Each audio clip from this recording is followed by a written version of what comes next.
Hey guys, welcome to the stream.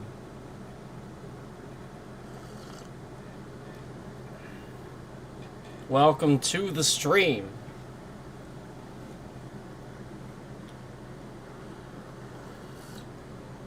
Welcome to the stream.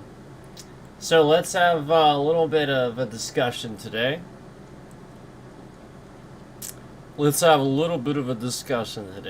And our word of the day today is going to be static electricity. So let's talk a little bit about static electricity first. We'll define static electricity. And then we'll have a little bit of a discussion about science. Perhaps the universe. So, static electricity is an imbalance of electric charges within or on the surface of a material. Okay, so this is that thing where, like, specifically, like, more in the wintertime, like you shuffle your feet across the floor or something really fast, or you have a certain type of jacket or something like that just has a certain type of material or something like that, and then like you touch something metal or something like that, or even somebody else, you get that little zap charge. That's what we're talking about. That's static electricity. Okay, so again, static electricity is an imbalance of electric charges within or on the surface of a material. The charge remains until it can move away as an electric current or by electrical discharge. And that's the thing I just said about, touching something that's either, like, again, we're talking about grounded things, basically, just touch something grounded that's not conductive. Like that's what I always try to do. Like if I know I have a static charge or something like that, I try to ground myself so that I don't. You get what I'm saying? You can do that. So I'm gonna give you a little bit of a tip here in a second, but let's continue. The word static is used to differentiate it from current electricity with an actual current, where an electrical charge flows through an electrical conductor. Okay, so very different than normal electricity. This is well,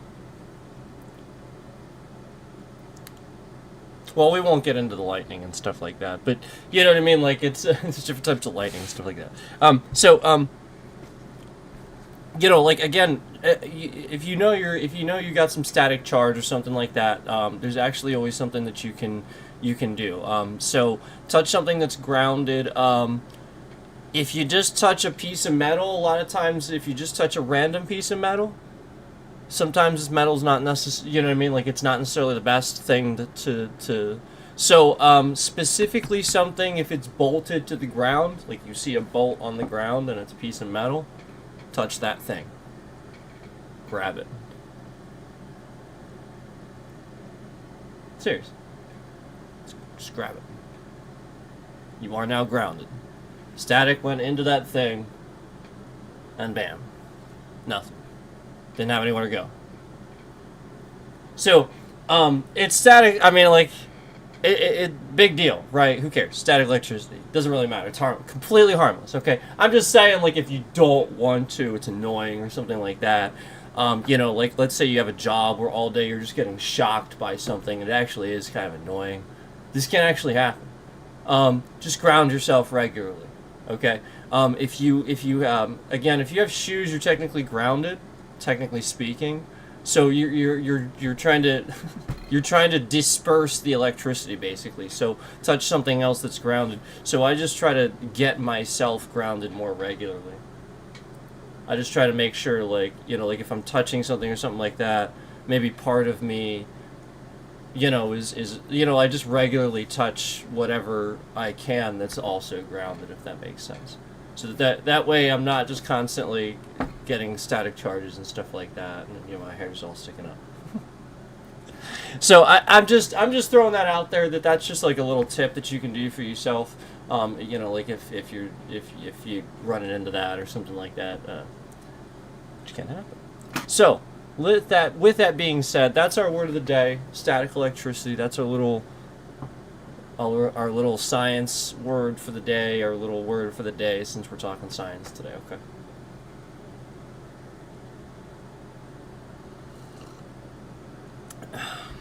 And I cannot stress enough, static electricity cannot hurt you.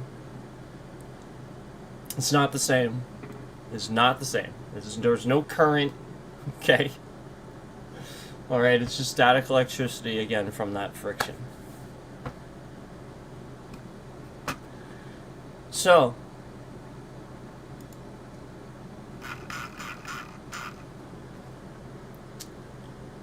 our topic of discussion for the day.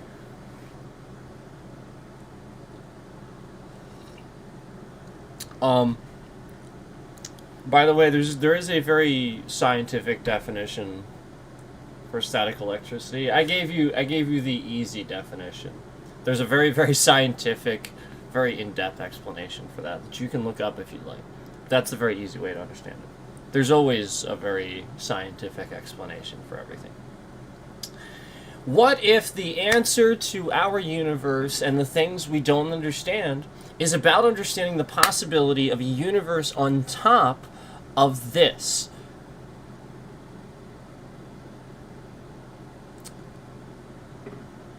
On top of this one that is so small, we can't see it or interact with it in any way. Sort of like the quantum realm from Marvel Comics. Okay? So again, what if the universe, what if the answer to our universe and the things we don't understand is about understanding the possibility of a universe on top of this one that is so small we can't see it or interact with it in any way, sort of like Quantum Realm from Marvel Comics. Okay? What if? What if the answer to our universe really was that? Okay, so let's talk a little bit about this. And I want to look at something else with us too. We're gonna take this a different direction, but I really think this is important to think about this, to ask this sort of question. Okay, the concept of asking, well, yeah, that's a good point. What if that's the case? Okay, so that's actually a serious scientific idea. Even though Marvel popularized it with the quantum realm, physics already explores possibilities very close to what you're imagining. Let's unpack it carefully. Number one, the idea of hidden universes at tiny scales. Your thought is essentially, what if reality contains entire layers or universes so small that we can't directly observe or interact with them?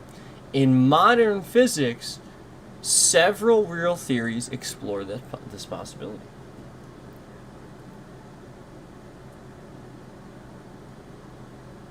So, number two, quantum mechanics. I was actually just thinking that as soon as they said that, I was thinking quantum mechanics. Quantum mechanics already shows a strange, hidden world.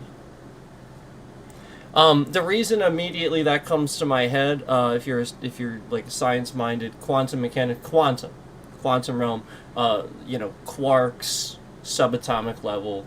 This is quantum, basically. Okay. Understanding what happens at the subatomic level. Quantum mechanics already shows a strange, hidden world at extremely small scales, around the Planck length.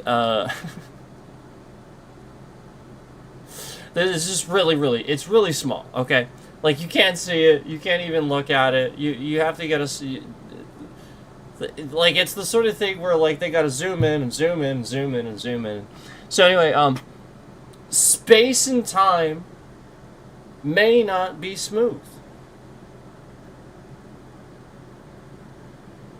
So again, at really small subatomic level, extremely small scales, space and time may not move smooth. And that was my thought initially when I was thinking about this, was actually like the concept of space time. Because hear me out here. The concept actually occurred to me with thinking about how when things get larger, they typically last longer. We know this about a lot of species and stuff like that. I mean, not always, but typically. We know this about planets and stars and stuff like that. Like, you get what I'm saying? Like,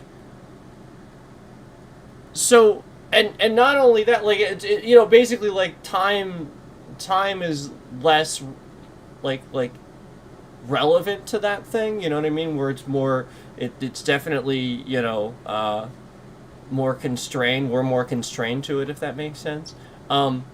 So, thinking about it like that, I have to consider then the concept of, well, but then also think about how the larger something gets, how if you saw that, wouldn't the physics of what we know as science also then slow that down? So think about like a giant or something like that moving around.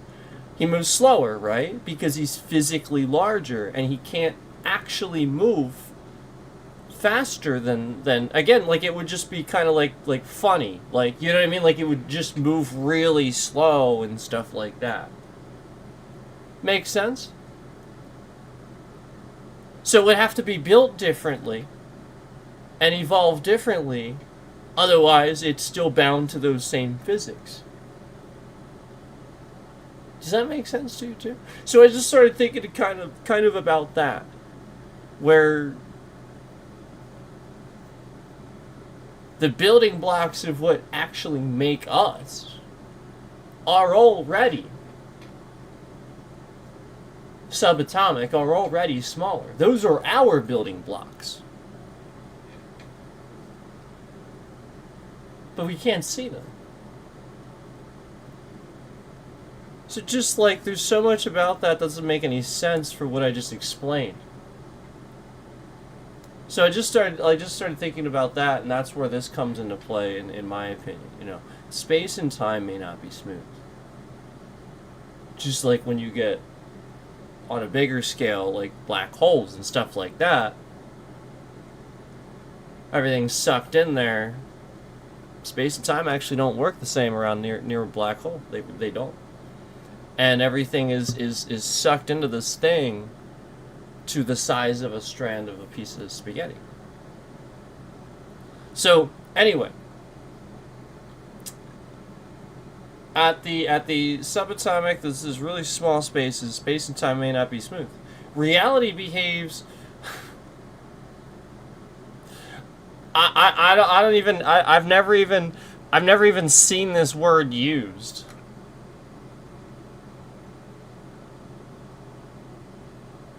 I know what it is. It's saying probably, but like probabilistically.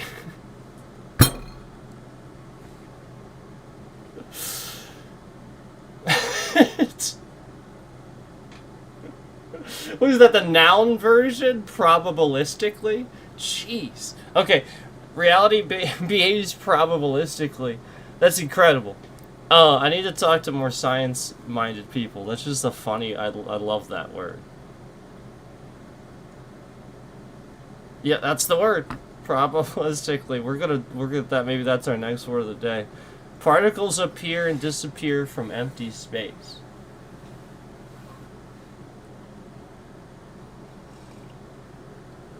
Particles appear and disappear from empty space.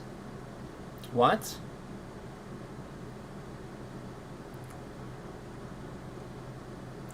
Physicists call this the quantum foam, a constantly fluctuating microscopic structure of space-time. This is a quantum foam. is what they're calling it.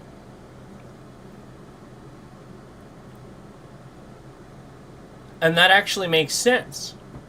Because, you think about foam and stuff like that, like, again, that's exactly what we're talking about, where the molecules and stuff like that are kind of just doing different things. And so therefore it makes this really gelatinous, weird, sort of foamy thing, because those atoms are, reacting and on that subatomic level to make it that new subatomic makeup, where it's not, it's no longer fluid or gas or solid or whatever it was. Now it's a foam, and those. So, like, that's what they're talking about here, where the molecules are, again, constantly fluctuating. Particles appear and disappear from empty space. I think that's probably the most important part of that, where we're talking about what this foam would be, but probabilistically. So that's pretty interesting. I actually like that explanation. And physicists call this a quantum foam. That's pretty cool. Some scientists wonder, could structures exist there that behave almost like miniature universes? Wouldn't that be interesting? Could structures exist there that behave almost like miniature universes? We don't know yet, but the math doesn't forbid it. That's what I think is interesting. I like that. I like that we don't know yet, but the math doesn't forbid it. I like that. Because that's kind of how I feel. I kind of feel like that. I kind of feel like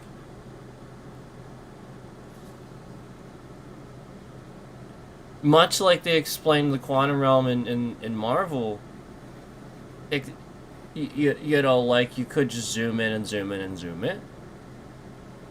If you knew how. If you could interact with that. You get what I'm saying? It's not something we can necessarily interact with, being on the third dimension of plane of existence, though.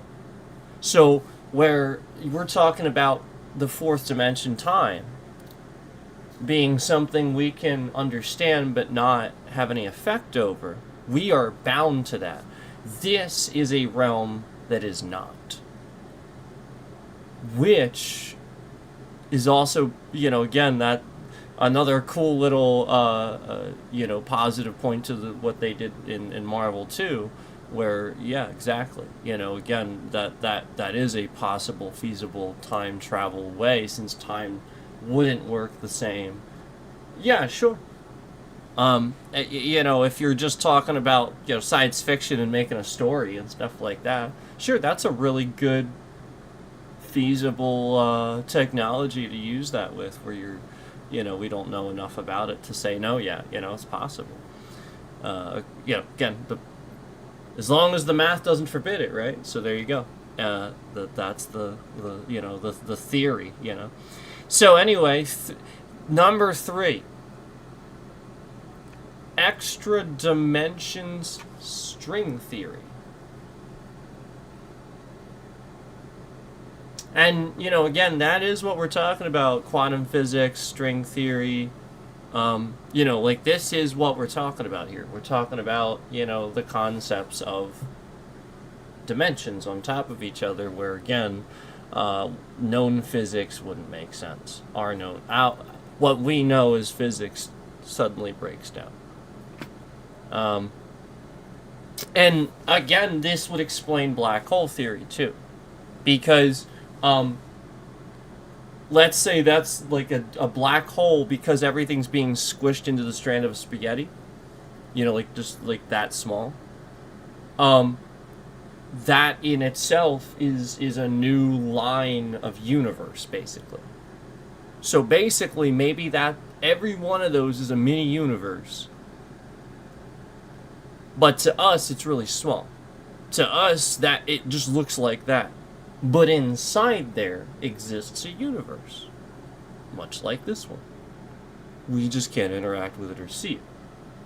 Now, if you could suddenly understand this, maybe you could travel there. But, it's just a theory. So that's what that's what I'm sort of explaining, where the concept of black holes, it's sort of similar, where everything being sucked into something really small, concepts of space and time don't really make any sense. However, when you apply this, those two variables add up. Suddenly, everything being squished really small, space and time, not making any sense. Oh. Huh. Almost like that's just the end life cycle for a galaxy or something like that. Like there is such a thing. That happens. And it's almost like, like it's its own Big Bang all over again or something like that. Does that make sense? Anyway, in string theory, the universe may have 10 or 11 dimensions, not just the 3 of space plus time we experience, which is what I was just explaining about us living in the 3rd dimension, 4th being time. So when the 4th dimension is time, it means we can understand it, we can measure it, but we can't have any influence over it, because we are bound to that. The extra dimensions could be curled up incredibly small, present everywhere, impossible to directly see. Exactly. We just discovered dark matter. Apparently space is filled with this thing actually called dark matter that we can't really see. It's not actually a void, apparently.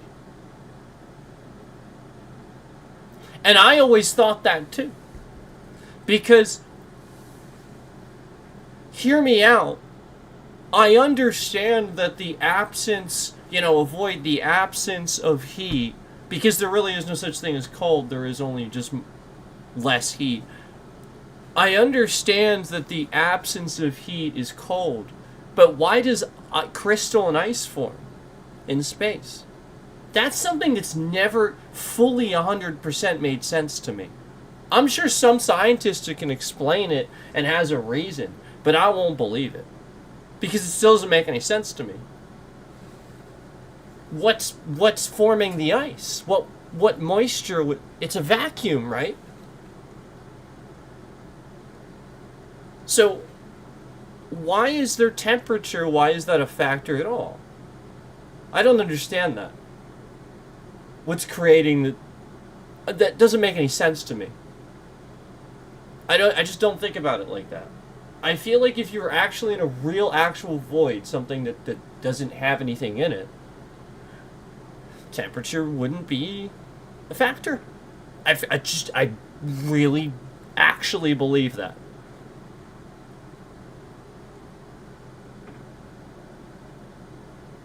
But again, that's based on my understanding of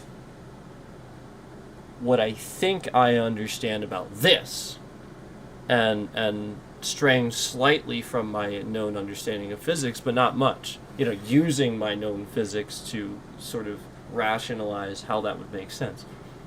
So it could be plenty wrong about it, obviously.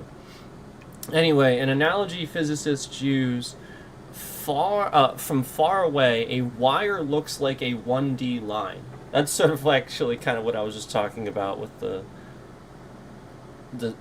sort of the strand of spaghetti universe. You know what I mean? Like you have to think about it like a 1D line, sort of.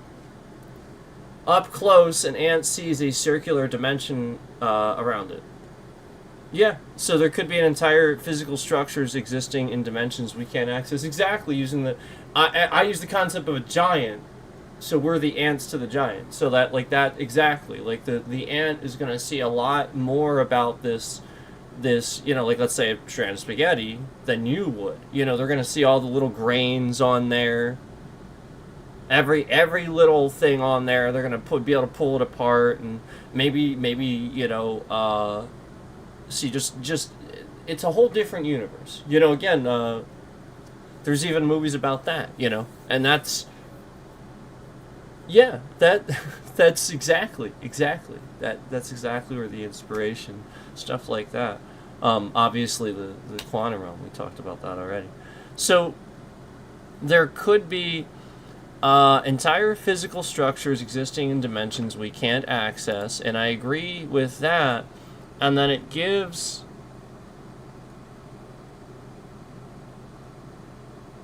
It's actually a really good... it was actually pretty good.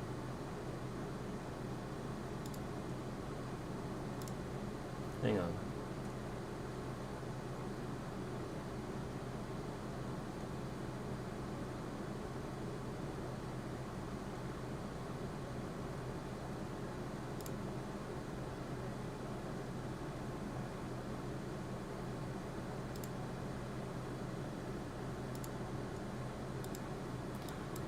Think about it like...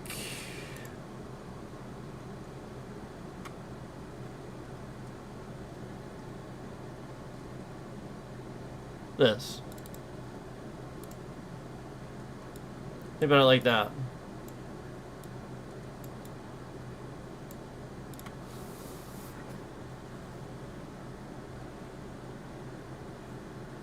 So you have the... like you see down there, I can't get the mouse pointer on that one, but we have the Big Bang expansion, you know, like just the concept, you know, of this, you know, again, strand of spaghetti. You think about this again like this, okay?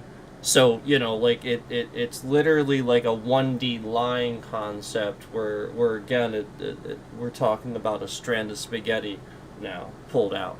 So that's us, and that's our universe, and to us it's very vast and very massive and stuff like that.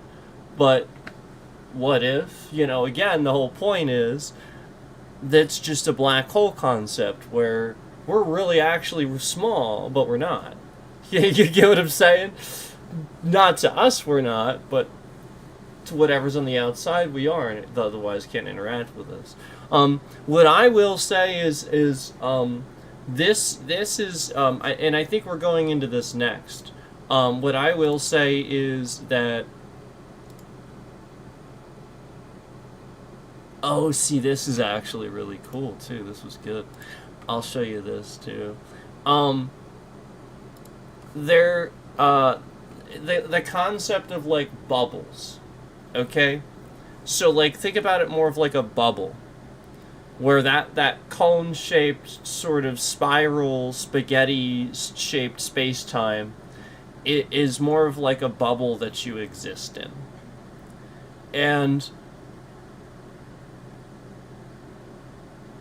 you know, the creator, whoever, you know, whoever you, you know, align with, whatever you want to, you know, exist outside that. You know, the whole point is... you know, you know, like it's really, really small for them. They're massive. They're huge. You know, and we are those bubble concepts, bubble universes that are like strands of spaghetti. If you think about it like a space-time strand of spaghetti, and then we exist within these bubbles. So the concept is, it's so massive to you, but not to the creator, and then there's just all these different bubbles, and it's so massive to them. But then again, even within our own universe, because that's how things work, we are also then going to be able to reverse engineer that, I think, and figure out that under our building blocks, the things that actually make us up, we can actually find something's, maybe perhaps even universes even smaller, that exist even smaller, and help us figure out and reverse engineer the other way, if that makes sense. So, anyway, let me show you this too. This is really cool. This is a really good one. How cool is that? I like that one.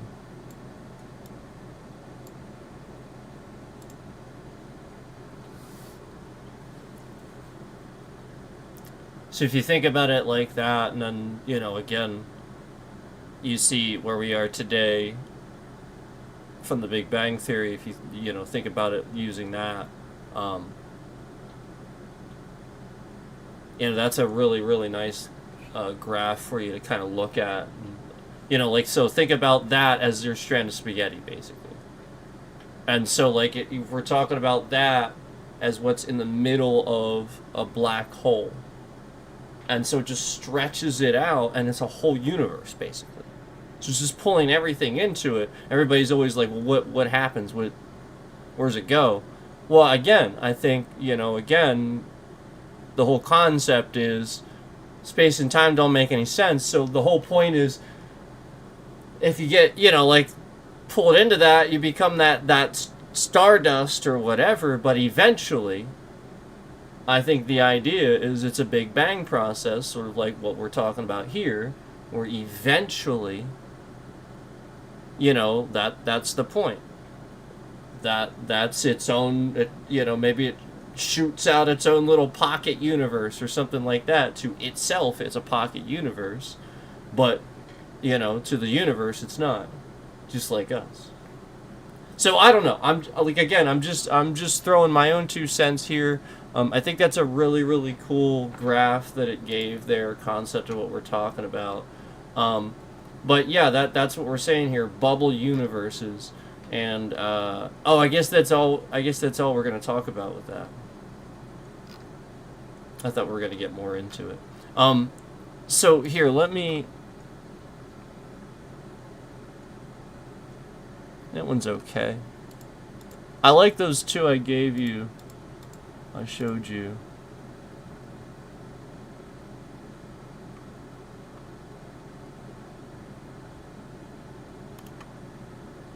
And then this is the sort of image concept that we're going with here. Is this. We're talking about stuff like this. Like, this is sort of the imagery we're talking about here, because this is, like, sort of the main imagery. So, like, basically, if you think about it like that, where to, create, or whoever made us, and stuff like that, God, that's what it's going to look like. But, there's, like, a whole... like there's a bunch of universes in there, maybe a really big one in the middle, where you see that. Maybe you see some other circles there where they're gonna create some new spots. Like that. That's what I'm talking about. Where like it's just that concept, where we don't really understand even our own atoms and the way even that's made up, and quarks and atoms and stuff like that. And the more we look at it, the smaller we look at it, the more we realize, like, space and time actually does break down, and we can't understand that because we exist in the 3rd dimension. So it's actually pretty interesting that even getting smaller, so, like, that's fascinating. So, like, basically it just continues to further confirm that science and where we are in life and technology is not even close. It's not even close. So anyway, number 5. Let's move on to the next part of this here. Number 5, where Marvel gets it right, it says and wrong. Right. Reality at quantum scales is profoundly different. Reality at quantum scales is profoundly different. I read that really strange. Yes, it is, and that's what we're talking about here. Reality just behaving differently at a quantum scale. Hidden layers of reality may exist. True. So that's what it's saying. It got right, and like that's where you see like all these different creatures and stuff like that you wouldn't possibly imagine. That's yeah, for sure. Yes, absolutely. We already know, like bacteria and stuff. Like, think about how many different kinds of bacteria. Okay, well that's an organism. Okay, and it exists on that level. Okay, so like you just have to think about it like that. Oh yeah, oh yeah, they trust me. Oh yeah. So, um, you know, like even just the like if you think about the bubble concept, even just thinking about it on the basic concept of osmosis itself, like in biology, you know, like the term osmosis. Um, so think about it like that, how that actually works. Um, Size doesn't necessarily limit complexity, and that is really important to remember. I actually like that it says that size doesn't necessarily limit complexity, and this is actually something we've started to understand about technology, where, um, you know, throughout us developing computers and stuff like that, stuff got smaller. Remember? Like for a while there, way back, stuff was getting bigger, but then technology caught up, and once it caught up, we realized that, you know, if you shorten the the time it takes this data to travel, it travels quicker. It's that simple. So, you know, obviously, uh, it's, the way you expand that technology is you figure out how to make it smaller. So yeah, for sure. And that's where that comes into play. Size doesn't necessarily limit complexity. There's a real life example where you can use that technology. What's wrong scientifically? Humans shrinking into a quantum world. Well, yeah, obviously. So let's talk about why. You are chemicals.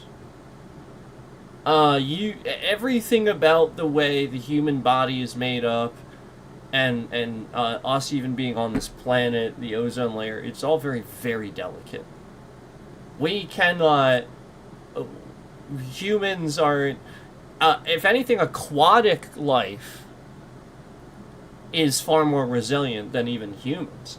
We are not resilient by any means. This is a very, by some sheer miracle that we exist. um, the odds, you can look that up. There's scientists that talk about the odds of us existing. It's incredible. But we can't. We're chemicals. The concept of us being able to shrink our physical makeup and make it smaller, or any size different than what it is you can't do it, because we are bound to the third dimension. If we weren't bound to that, fine, but anything in this dimension, so anyway, that's, you know, like that's, you know, that's where it's right about that. Stable miniature, but by the way, that's always why like time travel and stuff's never gonna happen. It's why. Looking at the future and the past, okay, maybe. Now you might be getting some, but traveling, no. Stable miniature civilizations at subatomic size, yes. So this is the thing where it is very hard to believe that would obviously exist, and that's far more fantasy. It's more of like a colony sort of situation, like I already explained with bacteria and stuff like that, where it's just an instinctual thing, sort of like insects.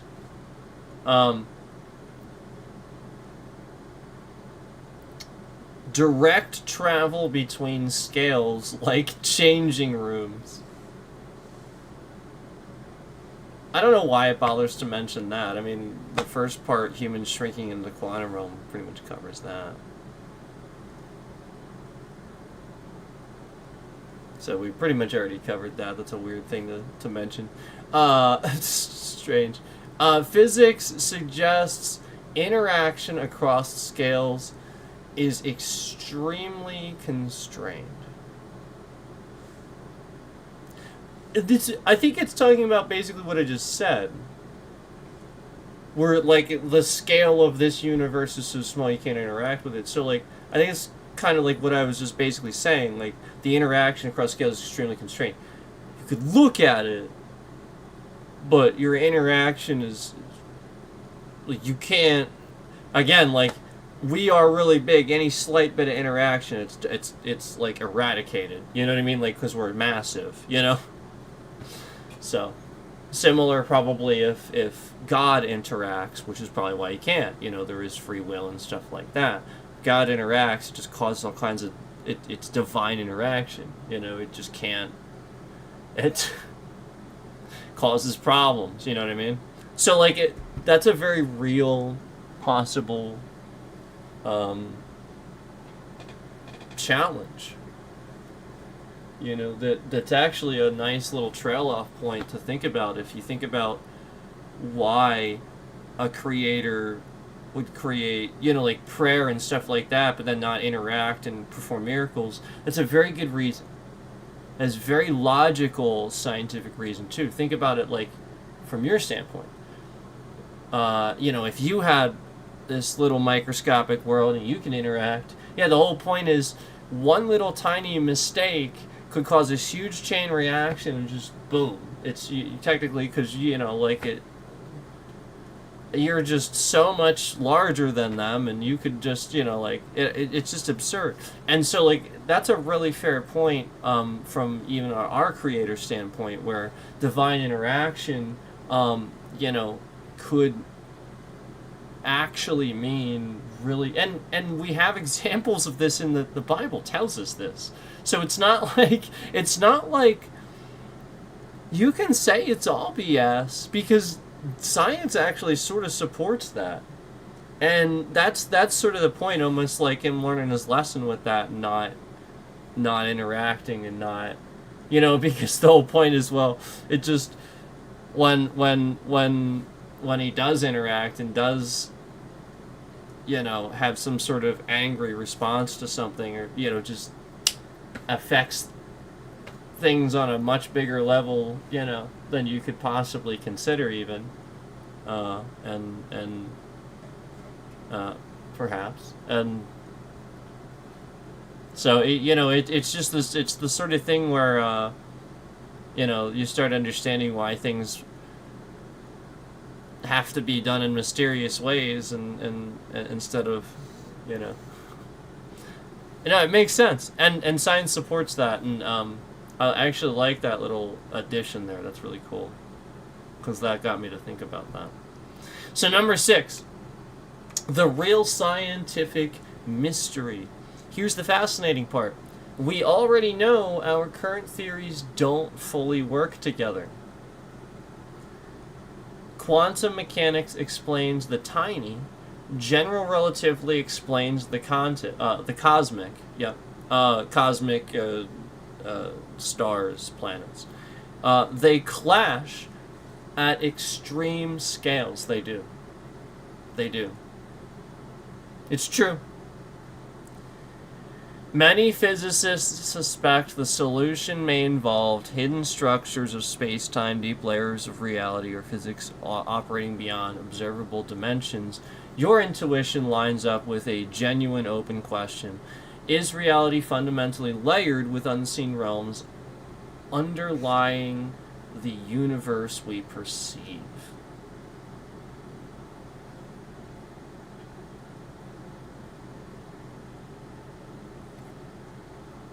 I don't think we're being deceived. Like, let's talk about this for a second. If you guys want me to give you a little of what I personally think. I don't personally look at this as like immediately I want to be like, oh, we're all in a simulation and we're being deceived and stuff like that. It's not where my head goes. I don't immediately do that, and I don't think it's logical either. I actually think it supports a God theory far more. Like, the more I get into science, the more I talk about this, the more science actually explains it. And it just keeps happening throughout my whole life. This has always been the case. Always.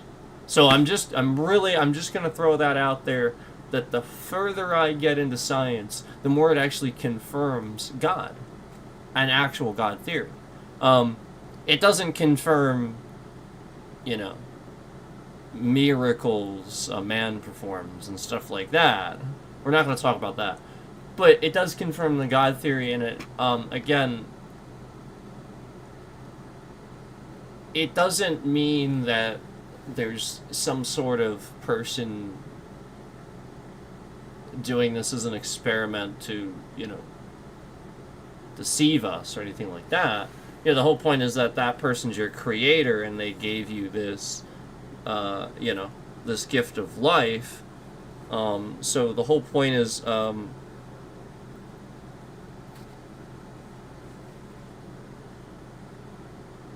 what you do with it, and, how far you're willing to go to show that you're worth what you've been given. And so, like, the whole point is that if you conquer that, if you get past that, and you somehow evolve out of that realm, I think that is the ultimate goal. I don't think that's wrong to think that, but I think it's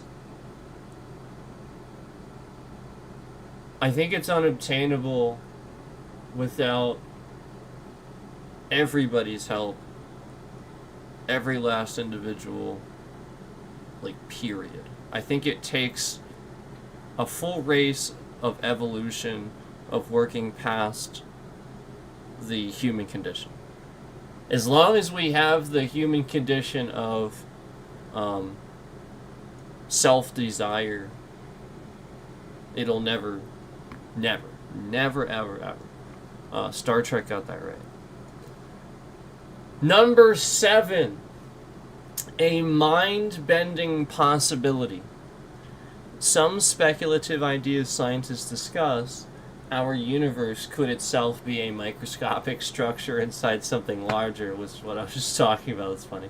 Black holes might contain baby universes. Yep. Conscious observers may only access a limited slice of reality. None are proven, but none are ruled out either. It's true. So I know I already talked about this, but we did plug this in, and we're going to talk about it more. Now, let's take this backwards. What if we are that small universe to whatever is beyond our known void of space-time itself? Basically, the concept that we don't know what's beyond because we are in the confines of that said bubble, and whatever is beyond is far too large for us to even fathom. Especially considering how large and fast the concept of space already is, and now applying what I just said to that reality is inconceivable to us, but only because of that physical size limitation. What you've just described is one of the deepest philosophical, scientific possibilities people seriously discuss. What if our entire universe is the tiny internal structure of something vastly larger, and we simply cannot perceive the outside because of scale? Exactly. Like literally, just think about it. It's so big, it just looks like black. Endless black. You can't see it just because it's that big. It just looks black. This idea shows up in modern cosmology, theoretical physics, and philosophy of science. Let's walk through it. Number 1, the universe inside something bigger idea. Your reasoning follows a powerful analogy. A bacterium living inside your body has no way to perceive you as a larger organism. I think it's funny it went to where I did with the whole bacteria thing. That's pretty cool. It's observable world ends at physical limits it cannot cross. The larger reality exists, but lies outside its measurable framework. Similarly, our universe may be a region, not total reality, bounded by physical laws, embedded inside a larger structure. In cosmology, this is sometimes called a bubble universe or a pocket universe. Now, this is what we were talking about. So yeah, we did end up, so this is where I went into it more. Some of these are just so cool. Let me show you some of these that it made for us here. Some of these are so cool. Hold on. Look at this. Look at that. So that's what we're talking about. What if that's, like, again, that's our universe. There's where we are, right in the middle. And outside that, like, again, for us it's vast. And then there's, like, this bubble, right, where it's black. And for us that takes forever. That just goes on forever. But really, it's that we're inside this bubble we could never escape. Because we're bound by our own size limitation. You know, almost like encryption. You know how encryption works? Almost like encryption.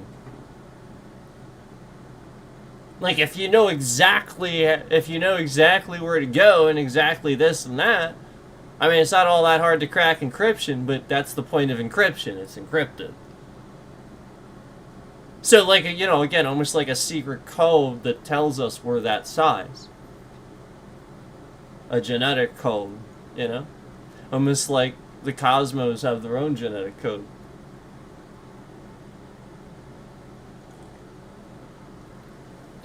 And I think that's the truth. I think that DNA, I think that that's what we haven't discovered yet. I think that atoms and quarks are actually the DNA of the cosmos. And I think we just haven't quite figured that out yet.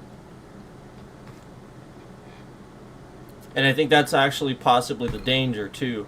The danger of figuring that out is now... Alright, so imagine if you figure that out. I think that's the danger. You figure that out, you get what you get on Star Trek, and that's a weapon. You know, the concept of... what do they call them? The materializers. The thing they get... You know, they don't need personal items because they can just materialize them, and they're, you know, they just push a couple buttons. You know, like Picard always gets his Earl Grey tea. You know. So like the whole point is like the concept of just understanding that maybe the universe can be unlocked simply by understanding code. You know, or something like that, where it's literally just applying a certain amount of neurons or electrons to this or that, and suddenly you create matter. Holy balls. You get what I'm saying?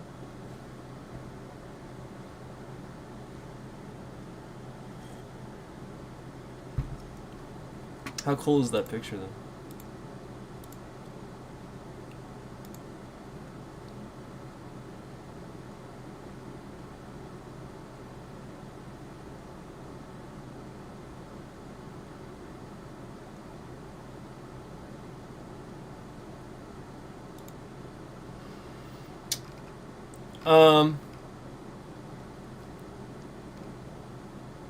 Number 2, why we can't see outside.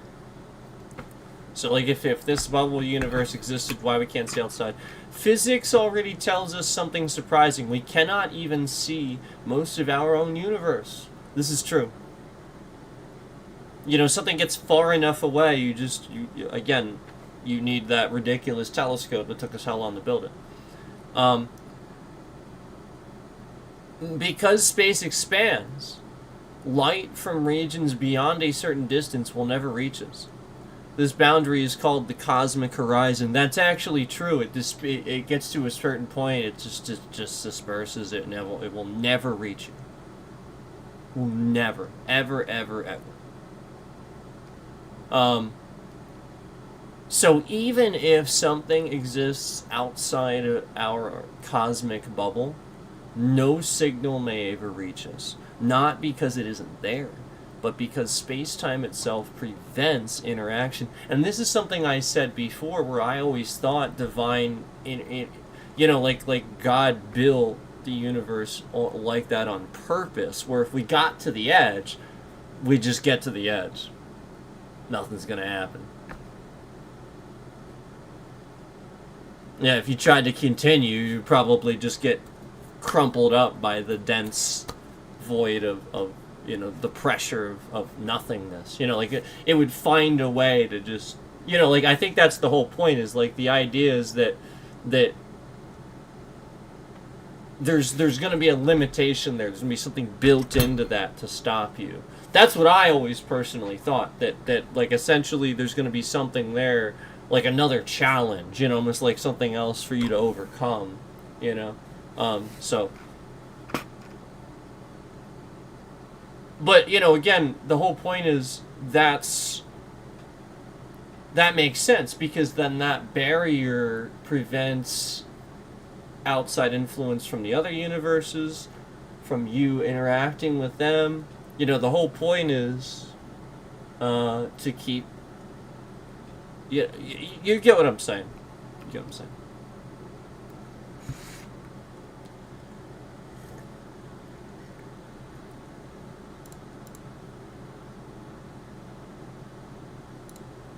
I know I know that YouTube is lying about the views, and we're experiencing. This is because I painted my face orange. You guys know, if you guys remember, I went on stream, and we're gonna talk about that here soon. But we are losing a lot of views and a lot of manipulation. We just talked about how we just exposed a stalker that's been causing all kinds of problems for me on this platform that YouTube didn't do anything about. And, again, I've been sitting here talking about a lot of stuff that a certain orange man doesn't like, and I really don't give a shit. And it's very obvious that my views are being messed with, that there's a lot of people that watch my channel. Again, there's times where we'll instantly see hundreds of likes on the stream, but there's, a couple viewers in the stream. Instantly. And then, just never see, and so, again, and massive thousands of views being removed and stuff like that. We'll talk about that soon, but, again, they're just, it's, we haven't seen concurrence above 3. Come on now. So, this is some pretty thought-provoking, awesome content here, and they're not even promoting it. So, just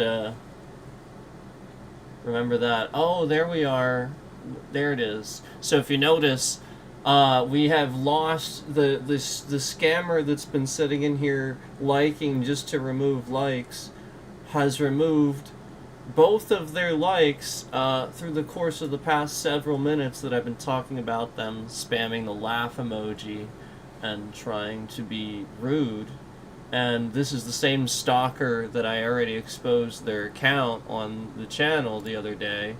And, again, that's the point. They're sitting here causing problems for me because, I exposed them and who they are. They're just a scammer. They stalk people and make all kinds of accounts and cancel streamers and they view bot, they cause problems. So I'm just calling that out, that's all that's happening here, where we get a couple of likes and then the person's sitting in here spamming the laugh emoji and removing the likes. It's just those people, that same person I called out. And then there's the bitrate shifting around. There's my bitrate shifting around. Why is my bitrate shifting around all of a sudden? Yep, why is my bitrate all of a sudden? It was completely solid, but just now it's shifting around all over the place. I wonder if this stalker is recording the stream for the sake of uploading it to another channel. I wonder if that's what's happening, because again, that's what the bitrate looks like when the person's recording the stream. So all I'm going to do is I'm just going to remind you that the person recording this stream is a stalker. The person recording the stream is a stalker.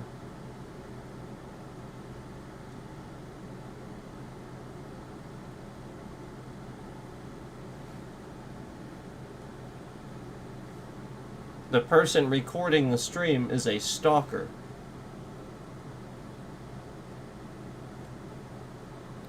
The person recording the stream is a stalker.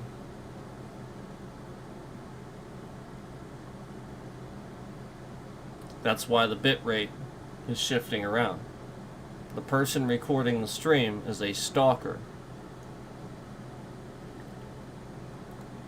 The person recording the stream, No Sleep Wiblo, his name on Steam and everything, his Steam account is No Sleep Wiblo. He changed his name on YouTube because YouTube didn't remove him. He just went into hiding. He was stealing streams. He was doxing people's real street address, real names, real information all over the platform. And now he's recording this stream, and he is a stalker.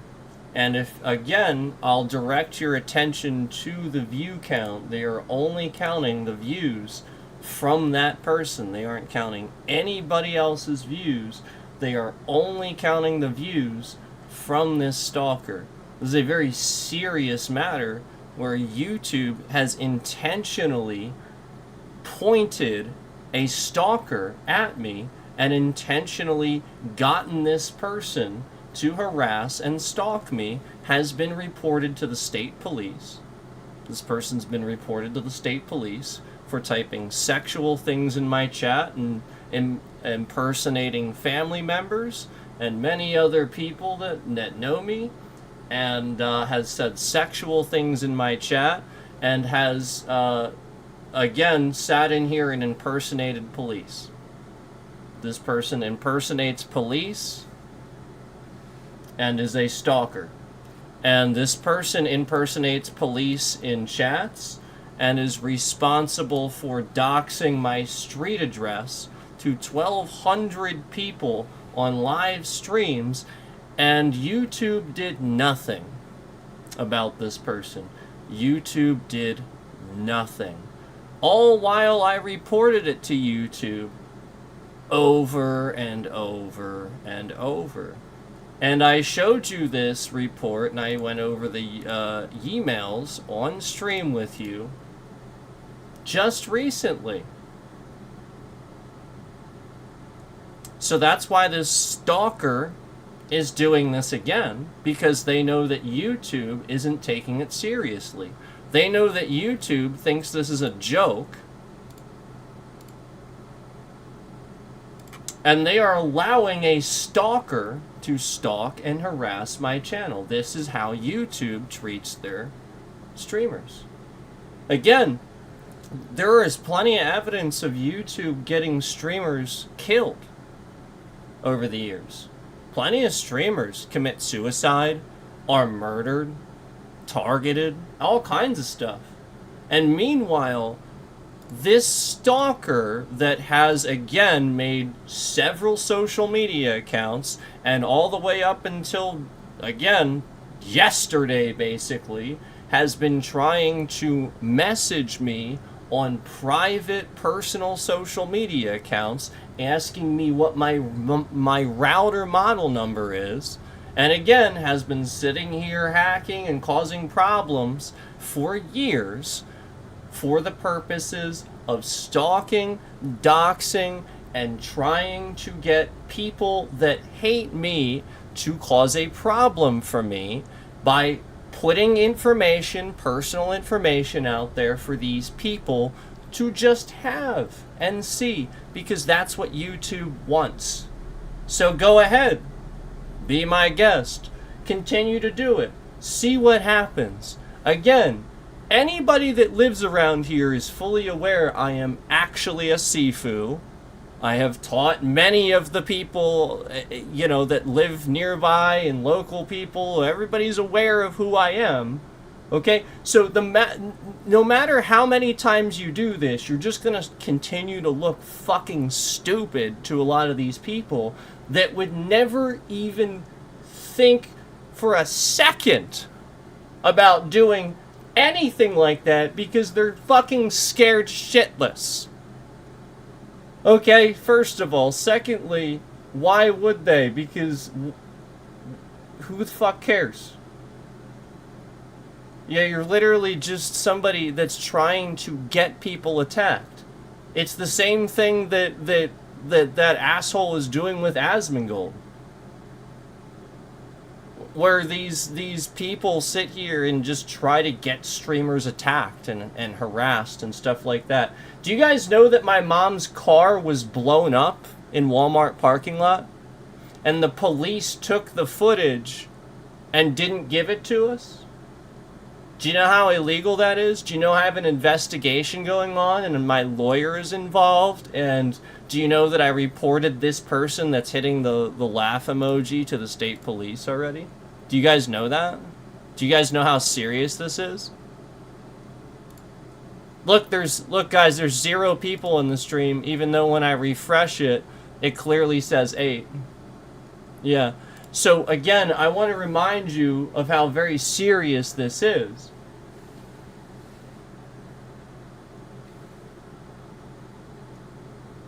That somebody's car is blown up, the police don't give you the footage, and they don't investigate it. Again, no investigation whatsoever. And this person's sitting in here stalking every day. Every day I have a stalker. Every day. So I want to remind you of how serious this situation is. And that bitrate moving around the way it was is that stalker recording for the purposes of uploading to some other channel. That's all that is. Which is the same thing they did before. So I want to remind you that doxing and stalking is federally illegal. It's federally punishable.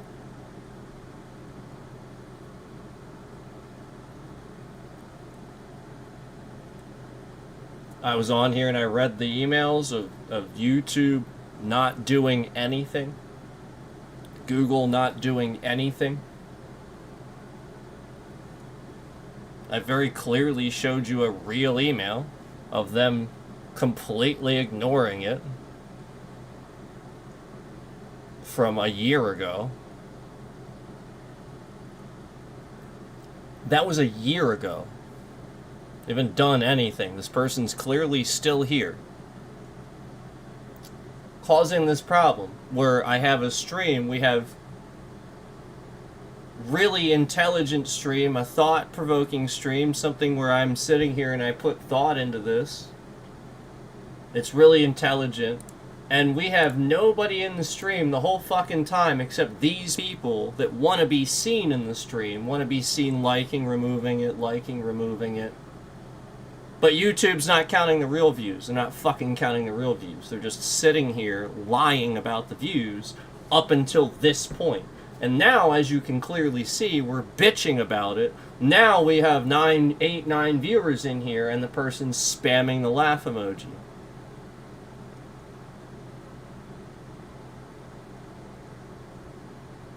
This is why we have subscriber mode only on.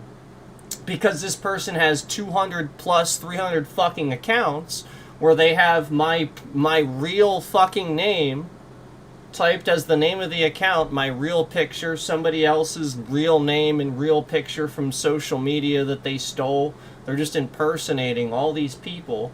They dox them straight in my chat. They just come in my chat spamming, with somebody's real name and picture as the title of the channel on YouTube. And I want to remind you that the person hitting the laugh emoji thinks this is funny. Again, if that's so funny, again, I want to ask you, why is that so funny? I didn't say a joke. I didn't say anything that was funny. Why is that so fucking funny? Because, again, you're the one doing it. So it's just going to be another evidence stream. This will be another evidence stream. We had a really good idea here. This was a really good stream.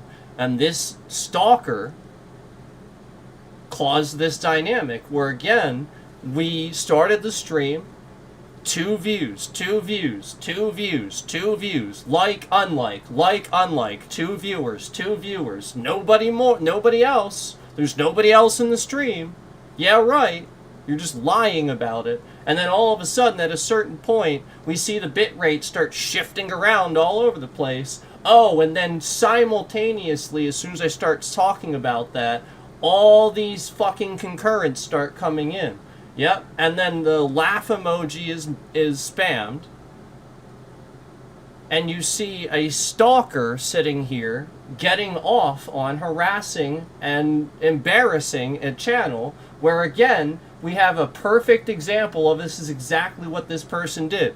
They made social media accounts and tried to get all of my personal friends and family to go and subscribe to their channel, where all they were doing was stealing and uploading streams and then putting thumbnails of my family members and people that know me personally from my personal social media page as the thumbnail. Their picture from social media as the thumbnail. They would then type their person's real name in the title of the video. They would then dox the person in my chat with another channel with their name typed into the title of that channel with their real picture. YouTube did nothing for an entire year. This person sat here with my street address typed into the title of a video on their channel for an entire year. This person, again, is no sleep Wiblo. He did absolutely all of this and is still doing all of this. And is doing this because I doxed his Steam the other day. I doxed his Steam. And I doxed the other person doing this because, again, they doxed for years my street address and many people from my personal social media account, which this stalker has been sitting here doxing over and over and over in my chat so fast. This is, again, why we don't have chat and we can't allow new viewers to interact with chat, because this stalker is creating a situation where my chat can no longer be available to new viewers that want to interact and actually have a chat and have something to say. So again, I cannot express enough how this tool cannot be allowed to be used to grow my channel because of what this stalker, this bad actor, continues to do every single day with my personal private information. This is illegal. My lawyer is really astounded. The state police are confused too that YouTube doesn't do anything. But again, my lawyer is astounded, especially being the fact that YouTube is based out of California, and California has state laws against online stalking and harassment. So again, it is really interesting the fact that YouTube has done nothing as far as law and charges against these people. Both of them that are sitting here doing these things. So again, they can stop this person from being in here. They can attack them. They can do things to stop this person. They don't do anything. They do absolutely nothing. And this person sits in here, comes back every fucking day to stalk and harass my channel and cause a problem for my streaming. Because this platform is the joke that they are. Why is this person able to shift the bitrate around of my stream? Why is that something a person can do? Why can I prove that this person can sit here and shift my bitrate around? This is something a person should not be able to do. A person should not be able to sit here and momentarily affect whether your stream has fucking trending, fucking buffers, the integrity of the video quality.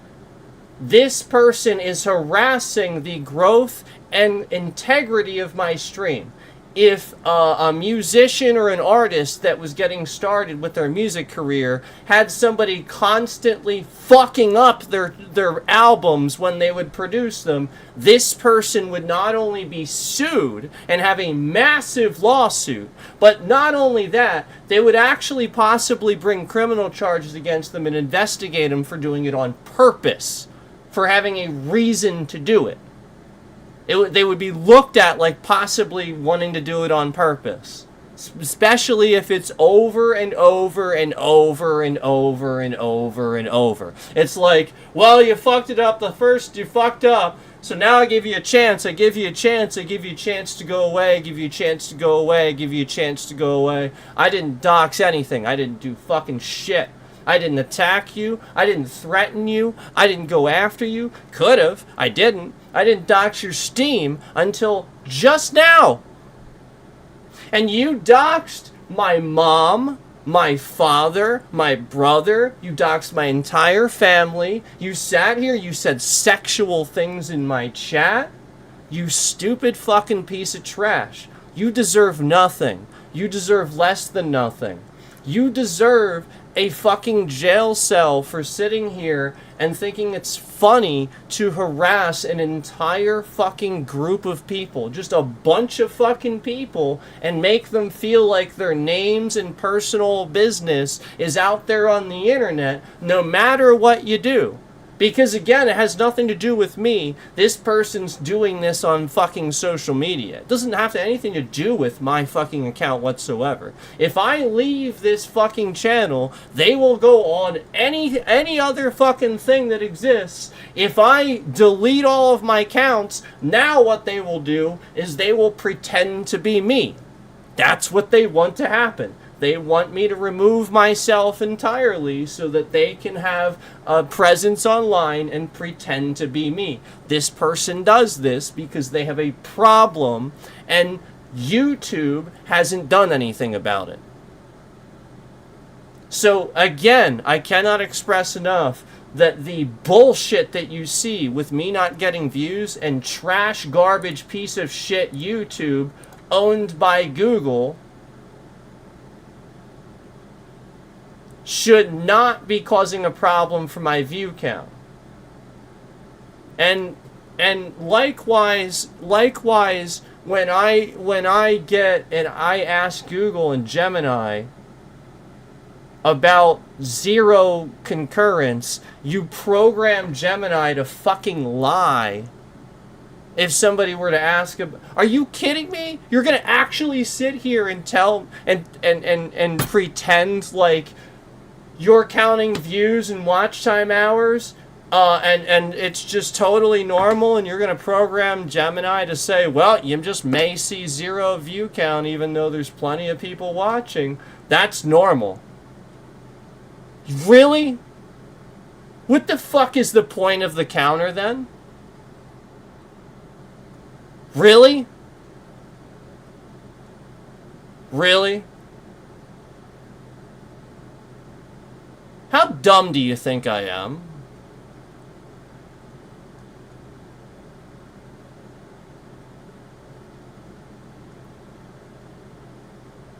So that's the point. The point is I'm very clearly not.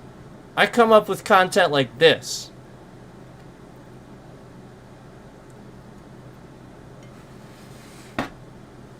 And this is the point. and they don't want to pay out paychecks to people that can sit here and fucking come up with string theory shit off the top of their goddamn head. Because the point is, I do have really good fucking ideas, and I would probably be a whale. I'd be splurging with content.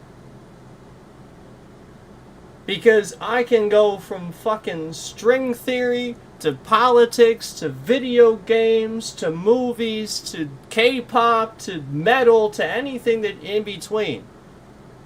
And they know that. They know I'm like the only guy that understands all of it and gets it. Yep, laugh emoji the whole time. Has that laugh emoji ever stopped? Again, what have I said that's funny? This is like adolescent fucking childish like behavior.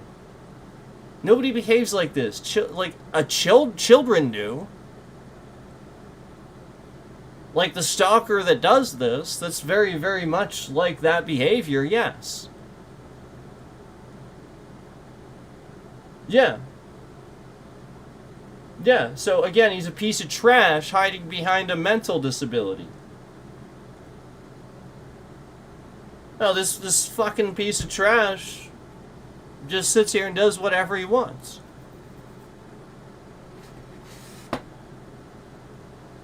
No, it's true.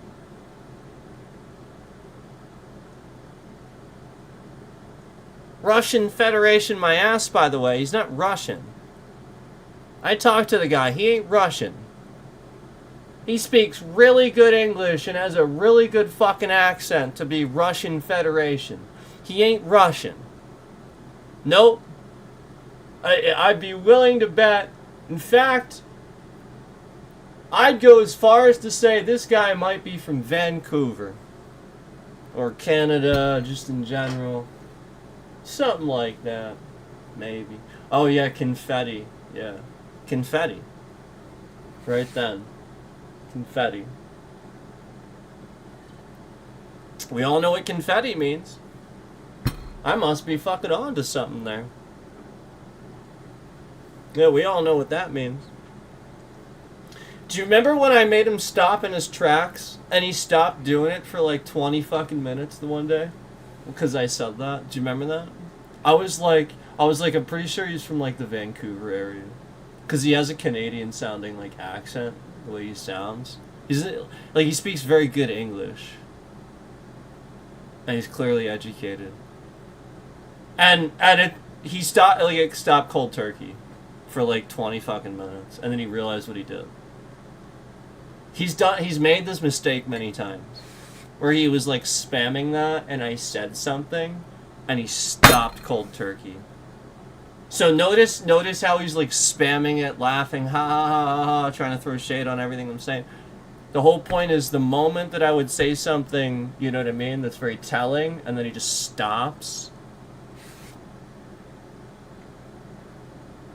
Well, okay, the law enforcement perspective is he's saying to himself, how the fuck does he know that?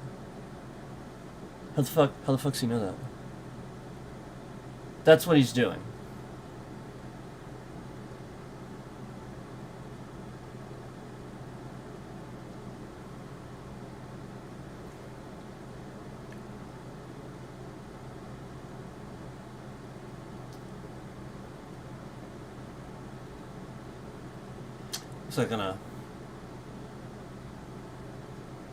It's not gonna really work too well when you've done that too many times.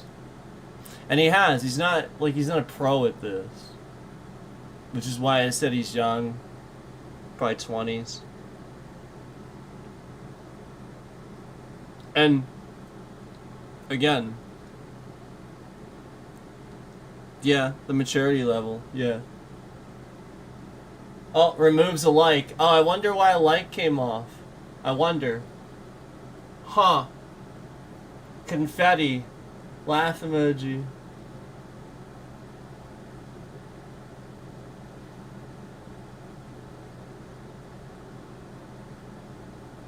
Yeah.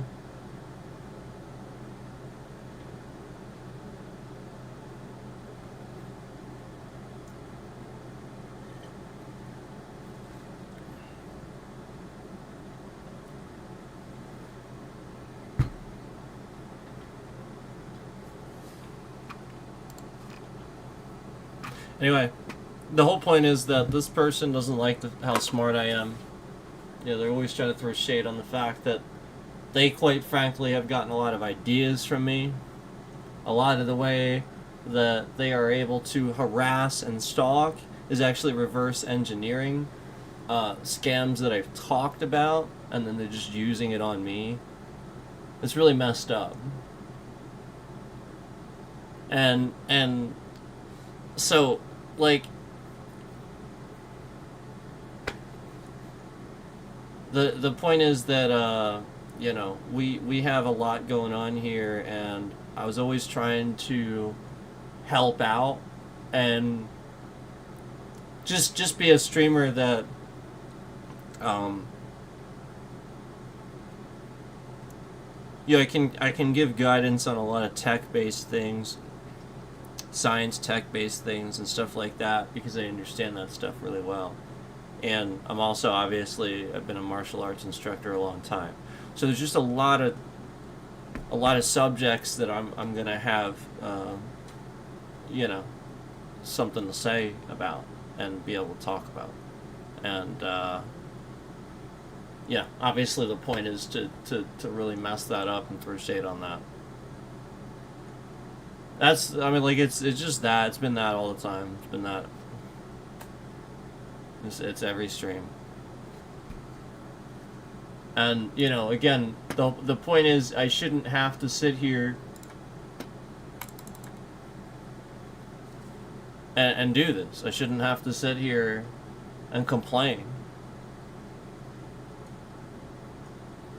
Just to show you that conveniently YouTube trends the stream right then. I've told you this a million times. Again, it's literally just YouTube doing it too. It's literally them. I already showed you the email. What do you think I'm doing to get that email? I'm using their own report system. And like, again, just,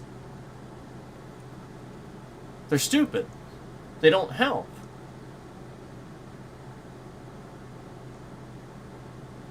I'm sorry, but do you normally get paid to be dumb at your job? Or do you get paid to be good at your job? I'm genuinely curious, what do you get paid for? Do you get paid to be good at your job or stupid at it? I'm not trying to be mean. Just don't be stupid at your job or do something else.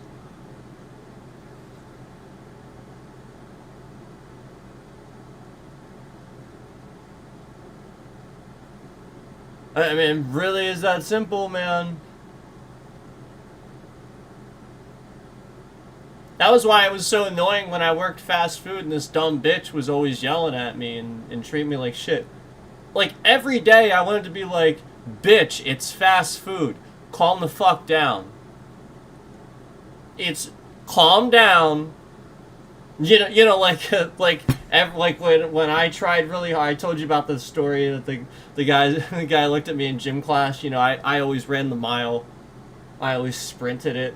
And then the one day the dude looks at me, he's like, and I lost it. I was laughing. It was so funny. He sees me trying really hard. I'm leaning on the wall. I'm like, and he's like, and like he's like, smiling about it and stuff like that. It's positive, but like he's just like, calm down. It's only Gym class. I just, for some reason, I just thought that was so funny. And so, like, apply that to this, is all I'm saying. It's only fast food. Calm down. Calm down. I'm only getting paid $11 an hour. Calm down. Calm down.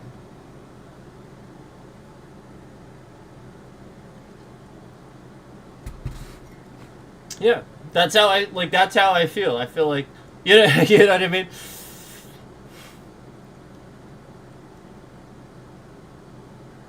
Because that's the point. Like, I'll care about if a customer gets something wrong, or, you know, like, I'll apologize, I'll get that, try to get that right. We'll try to always do that right. But another employee regularly giving me a hard time, calm down. It's only fast food. Calm the fuck down. You know what I'm saying? I feel like more people need to do this. And then likewise, more people that have responsible positions need to treat them responsibly. Like, for example, people in assets protection that are supposed to be preventing theft and aren't doing it. And they're just busy doing other things instead. Stopping people that are regular paying customers instead of the people that are a problem. You know what I mean? Like, they're not recognizing who's a regular paying customer. In the store all the time, you can see all the time, pay all the time, never a problem, super nice to everybody. Yet this guy really focuses a lot of attention on this person for some reason.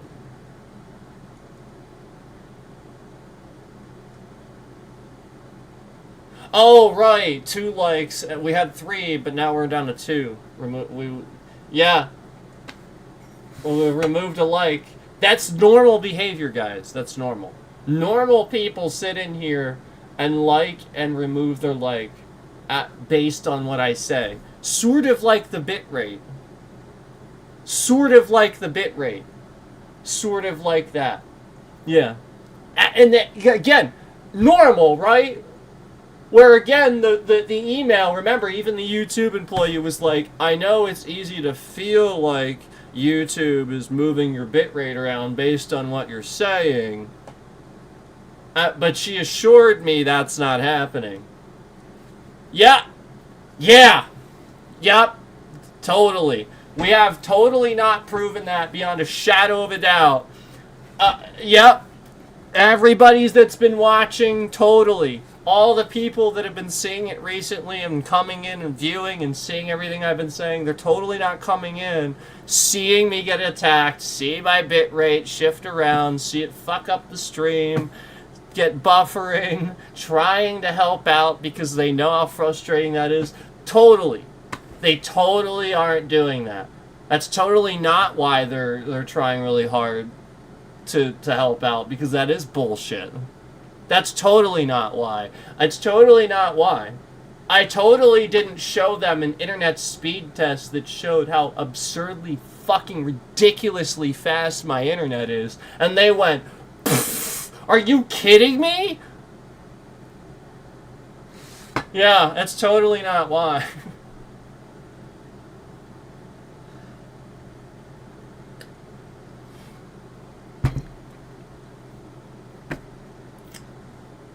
It's all the same behavior. It's all one person.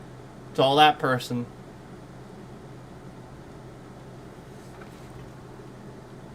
Again, it's a very real possibility that person is one person with those 2 accounts.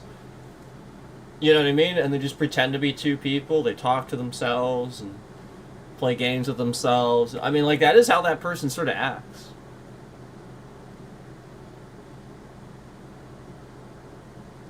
And, yeah, I mean, it's possible that that other account, the New York one, the Buffalo, that's where they are.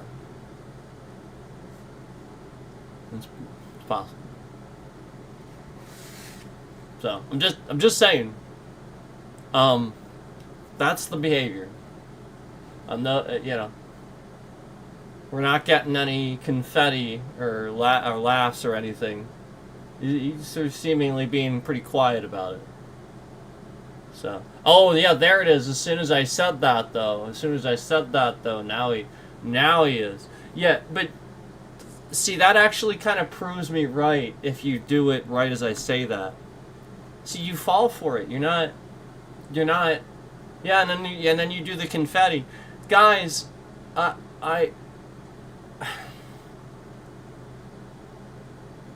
Can we just say I expertly owned this guy and go get him already, please? Can you please just take care of that guy already? For the love of God. There's no way in hell this guy's not doing this to so many other people silently. He's probably got hard drives of fucking pictures and weird shit. Just fucking go get this guy already.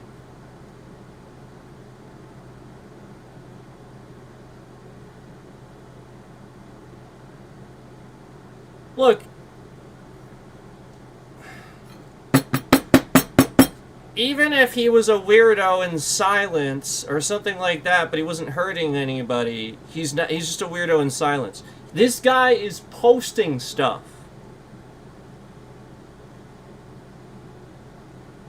The whole point is that I sat here and gave him every chance to walk away.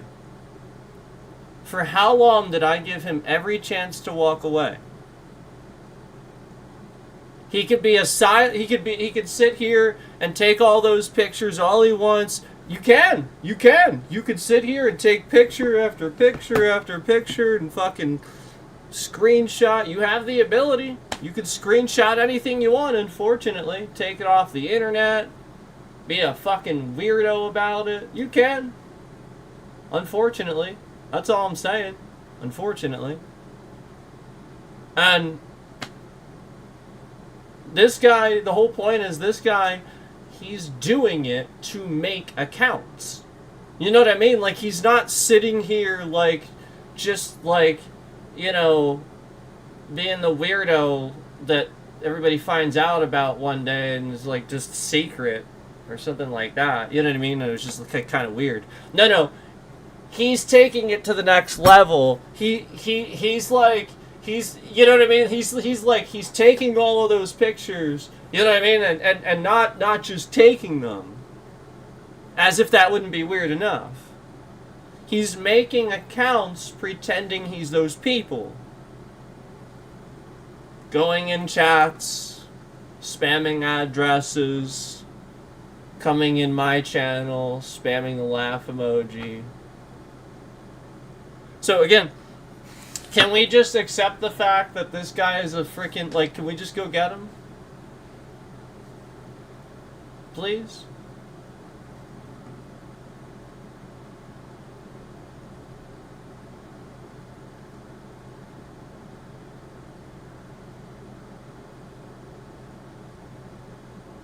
Because the whole point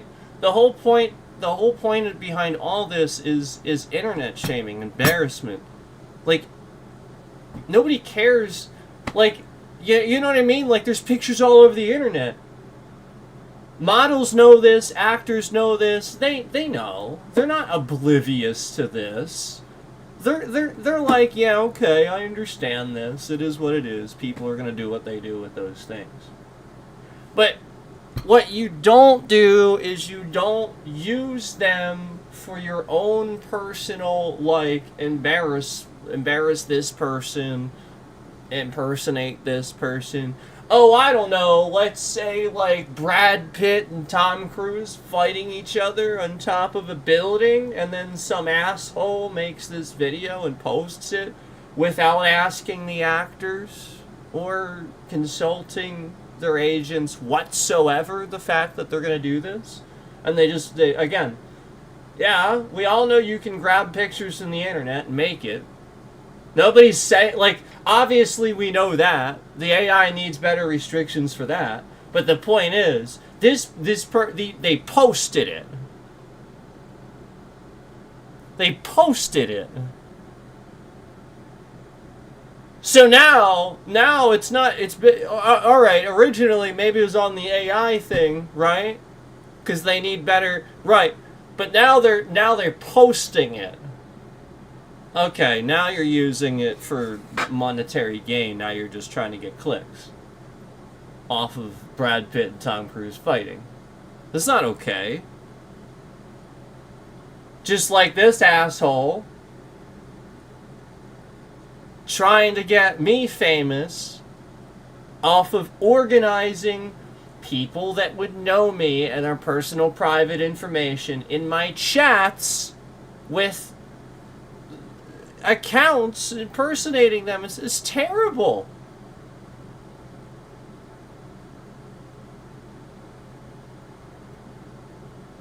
So thus making people famous that don't want it. You know, whereas I sat here and I can be on camera and be comfortable with it, but some of these other people, they don't want to fucking be famous. And look, people know I'm popular. This person figured it out, okay? It doesn't mean you sit here and you do something with that. And YouTube needs to understand that. There's plenty of popular people with channels on fucking YouTube. There's celebrities. I'm not a celebrity, and even I'm having a fucking problem. The hell? This is the point. Celebrities should not have to sit here and waste millions of dollars hiring a lawyer just to deal with this. Is fucked up. That is fucked up. That's fucked up. They're people too. Wait, you think that they just exist above everything and don't have challenges? They have bills too. And their bills are a lot higher than yours are because they also live within the confines of those particular means. So they have more expensive stuff than you. It does not mean that they don't also have difficulties. Stuff costs more because they live there and they have those things. You think it's cheap to live in Hollywood? Fuck. Go try it. That's why some of them actually live in New York. It's surprisingly a little cheaper. Surprisingly. It's true. It's actually true, actually.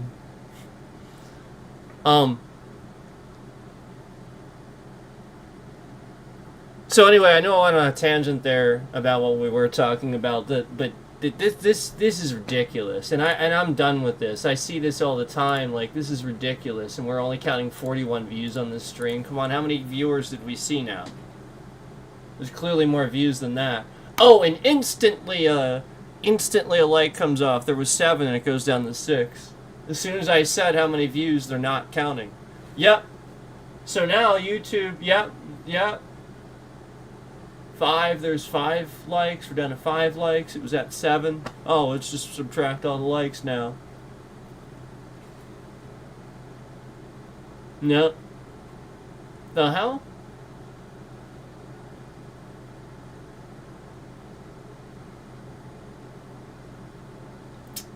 Again, I don't know what's so funny. What's funny about this? That YouTube is allowing such a toxic environment? What's funny about what I said? There's nothing funny about somebody illegally posting a copyright of Brad Pitt and Tom Cruise fighting. That's not funny. That's illegal. That's incredibly illegal.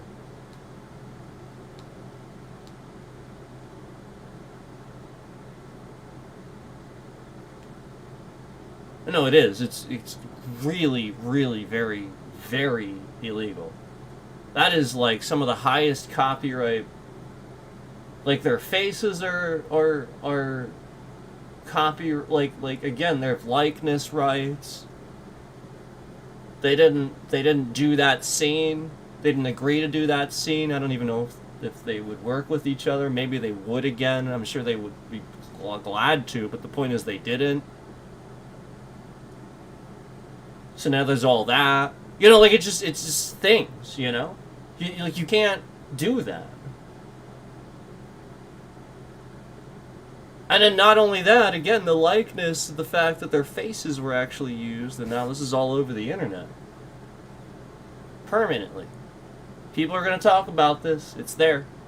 It's not going away.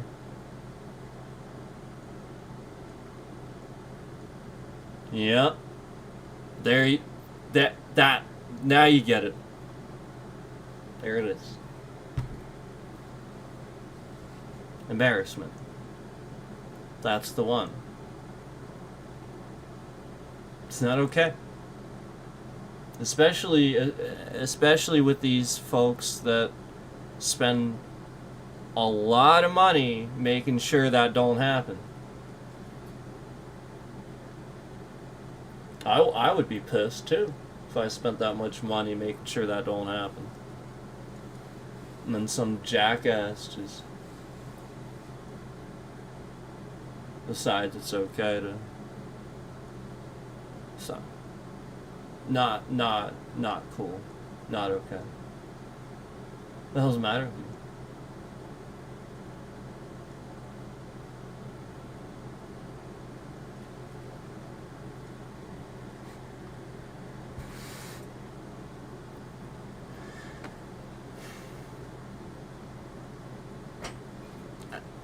I just and then likewise, like think about the context too. Like it was a post of a fight scene. It wasn't even like the actors having like a some sort of a heartfelt conversation or something like it. It was like it looked like a movie fight scene, like it's something that you really want to see or something like that. You know what I mean? Like that's the concern. The concern is, oh wow, is this a new, you know, that's not okay. And now everybody's gonna be like, oh, Brad Pitt and Tom Cruise in a movie together just because, and if they couldn't roll their goddamn eyes hard enough at that, they would hate that shit. Just because, like that's like the opposite of what they do. If they read a script, and the script is damn good, and both those characters happen to fill out the role of Brad Pitt and Tom Cruise, and they fit those roles perfectly fine, that's different. But if you're forcing it like that, it's so opposite of what those actors do, and it's not what they represent. Just you have to understand from that perspective that's where I think they would be coming from and stuff like that. That's my perspective, but I think that's where they'd be coming from. They just would not agree with that sort of thing. They would want to, you know what I mean? Just like any role that they look at the script and consider it. And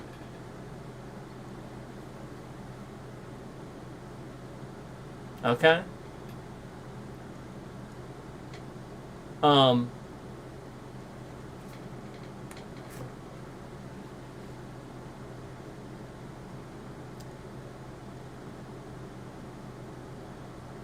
you want to hear really quickly before we get back to this? I'm gonna give you guys another little piece of information that's just gonna again show you how logical and smart they are. Because they're just people making smart, logical decisions that you don't really necessarily understand because you're not a celebrity. Um, um, so basically, like there was this movie that they were doing auditions for. I mean, it's at this point it's older. I think it was early 2000s the movie, but it's the sort of thing where they're doing auditions and an actor they wanted for it turned it down for a very good logical reason, and the whole point was the movie has to make sense and it has to be reasonable and logical to where all the way through the movie there can't be this glaring thing that takes you out of the element. That's very bothering to the viewer and stuff like that, and an actor takes themselves seriously if they decide they want to do a role where there's a movie like that, okay? So,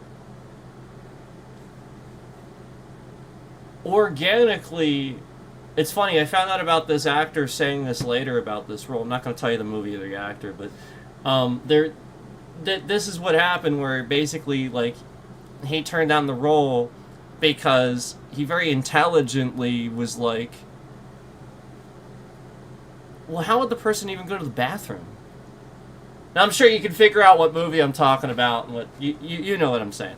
But you still got to figure it out, put it together yourself. I'm not going to say it. And the funny thing about that is, I never heard this, ever, until actually recently.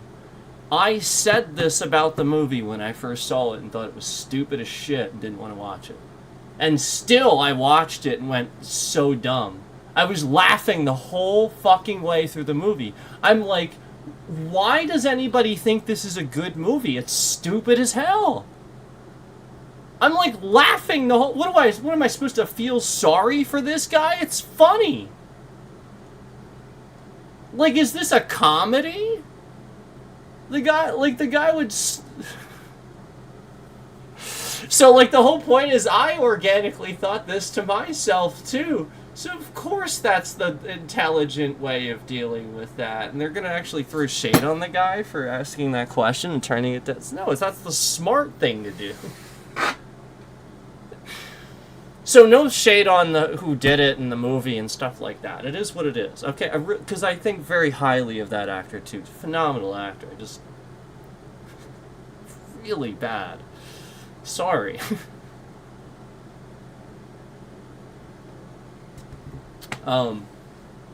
So anyway, I just wanted to put that out there that there's times where things will seem different if you just look at them from a different perspective.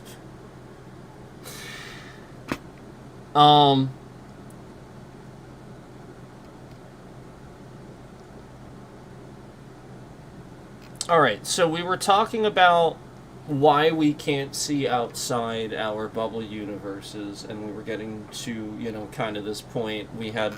We were talking about the concept of our universe, being a bubble universe, being, the concept of time being like a strand of spaghetti, and sort of like this being the more general unifying explanation for our universe, where, again, the concept of a black hole is that concept of space-time, new universe being created and stretched out, like a strand of spaghetti. It's just you're looking at it like at the end, whereas you're now separated, space and time around black holes doesn't make any sense to us, so that's a new universe, different space, time, separated entirely, so that's why it doesn't make any sense to our universe, as different rules, and again, as stretched out and as separated, sort of like timelines, like Marvel explained with, like separate timelines.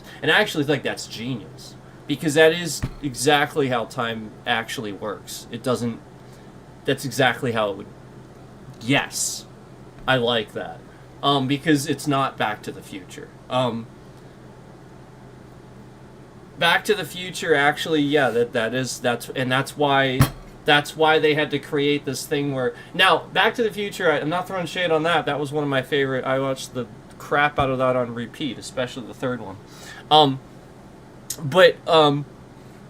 Yeah, like, as far as time travel is concerned, it doesn't make any sense, and that's why they had to create the part of the story where if you saw yourself, this is a paradox. That's the part that didn't make any sense, because the whole... No. The whole point is that when you change something, the reason it doesn't overlap and it didn't happen the first time, or if you go back in the past and you change something, why on earth why didn't this just initially happen? Where now the present sees you coming back. Because the whole point is that's not how actual time works. The whole point is it didn't happen for you, because this is when you do this and you travel back, you've changed something now about your universe that the confines of your universe doesn't accept. You have now created a new branch of universe. Black hole. Okay? So, because these parameters exist, and this is the explanation, now it just happens. Because that's the explanation, just like our own physics explains it, that's a mathematical explanation for that. It just happens. It's so instantaneous, you are separated, there's nothing big, explosion, big bang, no. You are just instantly in a new universe now, separate timeline, and And that's exactly how it would be. We all know that if you got sucked into a black hole, it would be less than a second. You would have the slightest clue what would happen. It would be so goddamn quick, you wouldn't realize it. It would be less than your own brain can actually calculate. Isn't that insane? Faster than your brain can that's incredibly insane. So the whole point is, before you know it, you're standing in a new universe. You'd blink and just, wait, did anything happen? It wouldn't seem like anything happened. That's why it's actually sort of physically possible. That's why it's actually, like, sort of the science would actually sort of explain a little bit. Because nothing's really happening. So it wouldn't affect the parameters of our physics universe, where we know explosions and bad things happen as a result of what we do. So because that's so instantaneous for us, it wouldn't have any effect. Does that make sense? It's faster than our universe's time perceives, so it can't affect it. Hence the reason why black holes, space, and time doesn't make any sense. It's faster than you can calculate. Time is just moving faster than you can calculate, that's all. It's faster. To you, but not to them. That's why. So yeah, what Einstein said, if you could somehow go the speed of light, sure. But again, we can't do that. That's the whole point. We cannot travel at the speed of light. We can't do that. Because if you travel at the speed of light, so this has all kinds of problems with itself. Now, just like I just explained, you've separated yourself and created a parallel universe. You've traveled at the speed of light. Now, because you did that,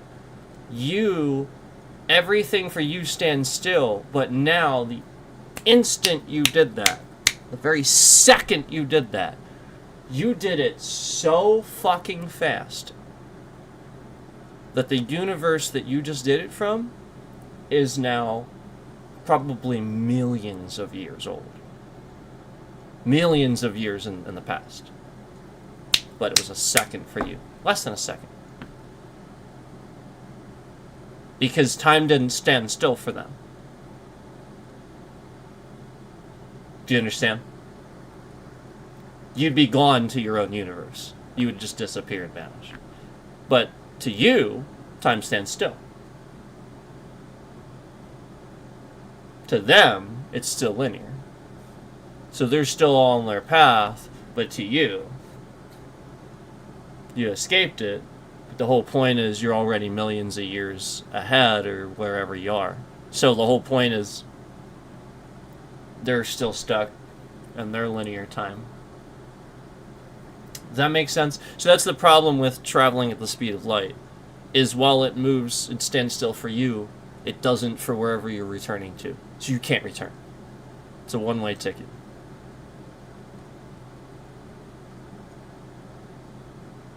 That's the reality.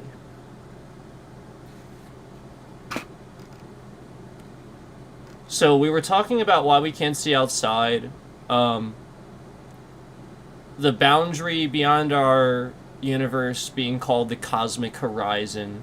Again, we were talking about how, so even if things exist outside our cosmic bubble, no signal from whatever exists outside there could reach us, again, because how would it interact with us? And not because it isn't there, but because space-time itself prevents the interaction, which is everything I was just explaining. Okay.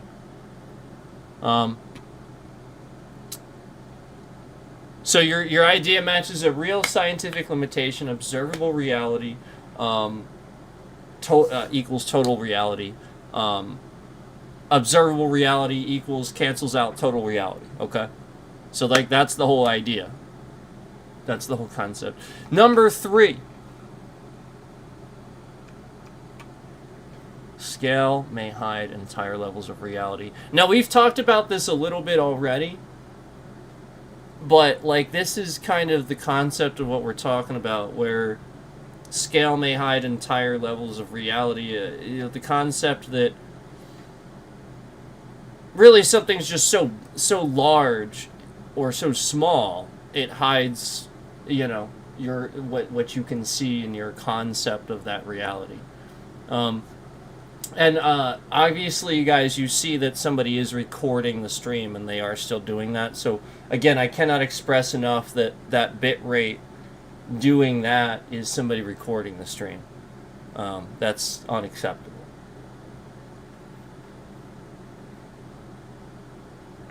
That's what that laugh emoji is. Again, they're just, again, I cannot express enough. The person recording the stream is a stalker. I can't express that enough. Stalker.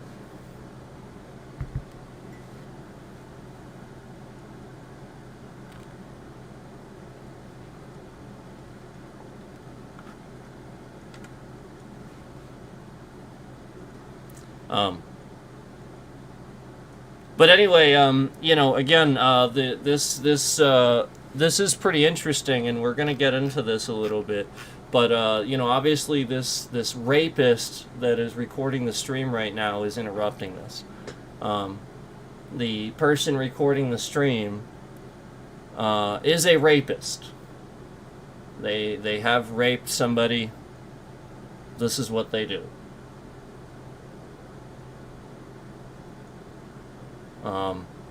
It's actually why they're here. Again, that's who this is. They are a rapist, and they are sitting here harassing me because they know that they raped somebody, and they are sitting here harassing me.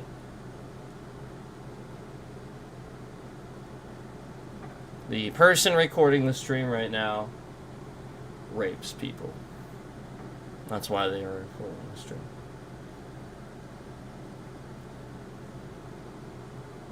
Yep, confetti. Why would you hit the confetti button? Why would you do that? Why would you hit the laugh button? What did I say that was funny? What did I say that was funny? What's funny about that?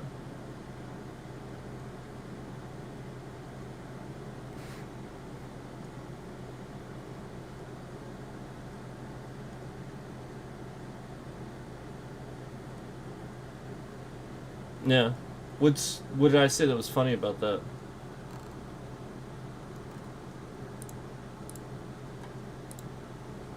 I definitely didn't say anything that was funny, so I'm not sure why you'd be hitting the laugh emoji.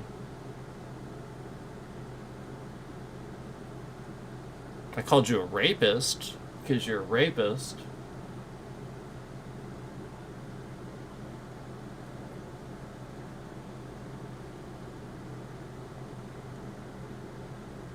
That's what you do.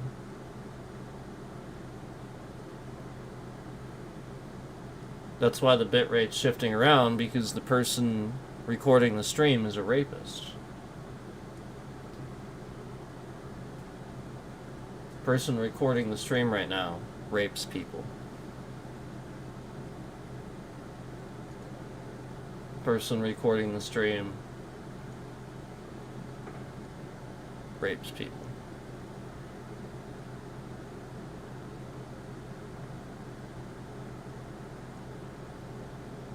No, like, seriously, he works with, like, Andrew Tate and stuff like that. That's who this is. It's literally that network of people.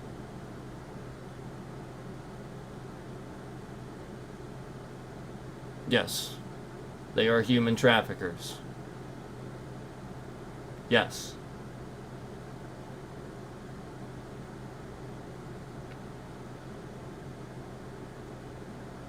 Yep. I kept hoping they were just gonna sit here and take me so that I could sit here and just take all of them down, but they weren't dumb enough to do it. Damn it.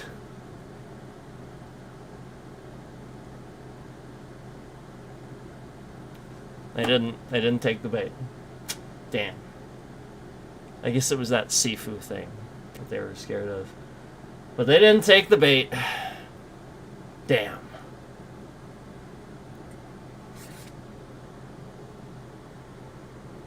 What a shame.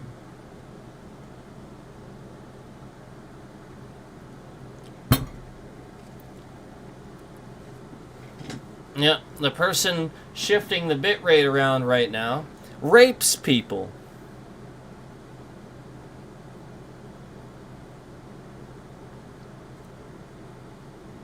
The person shifting the bitrate around right now is involved with an international terrorist.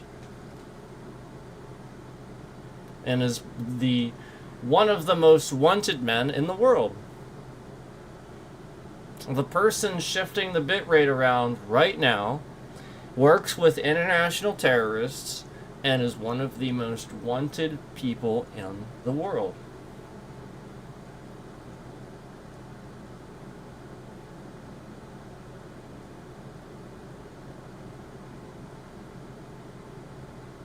Yep. They're hiding in plain sight. I've been trying to tell you that. They're just sitting here harassing people. Let's speak up for women.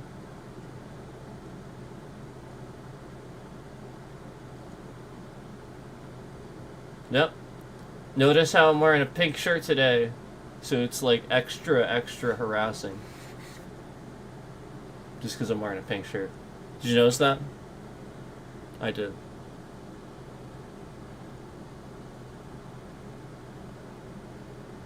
Yeah, and there's the bit rate from the person that rapes people.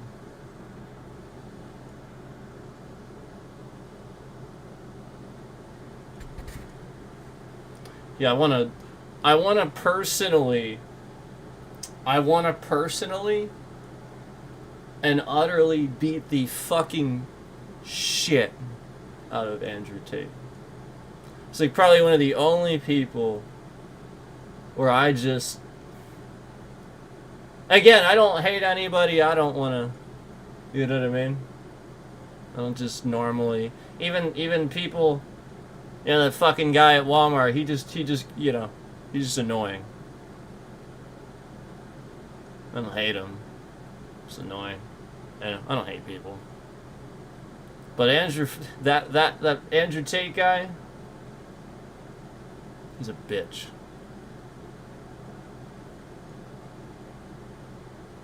Yeah, what a bitch.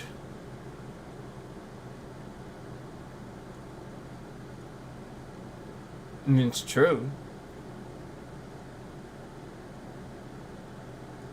Actually sits here and tries to come out like as like somebody that's like anti-women and for slavery and stuff like that.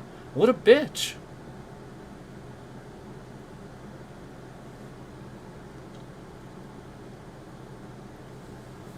What a pussy.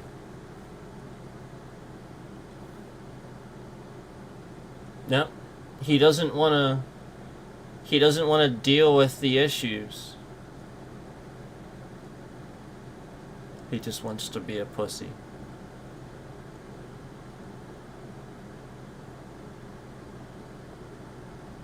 What a piece of trash.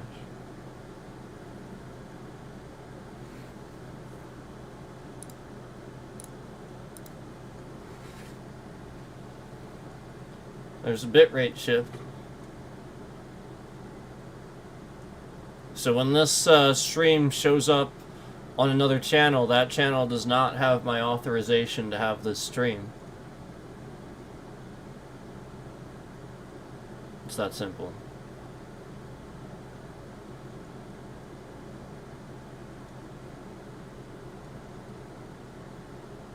This has already been going on for several years. And this is why we're running streams non-stop, too. You guys know we've been running streams non-stop. I told YouTube I was done and warned them that if they were going to sit here and maliciously shift my bitrate around in that stream, we're just going to run streams non-stop. I will not stop if this bitrate shift continues. Bitrate should maintain solidly. should never shift around. If that bitrate shifts around for any reason, that is harassing to my stream. Because it affects trending, it affects it affects the integrity of the stream, clearly. You guys know when that bitrate is fucking shifting around, the stream looks like shit. The stream has issues with buffering. We lose views. Views are not counted properly. And again, I cannot stress enough that I have not said anything funny whatsoever. Nothing's funny. None of this is amusing. There's nothing amusing, no joke that was told. So I'm not sure what the laugh emoji would be for.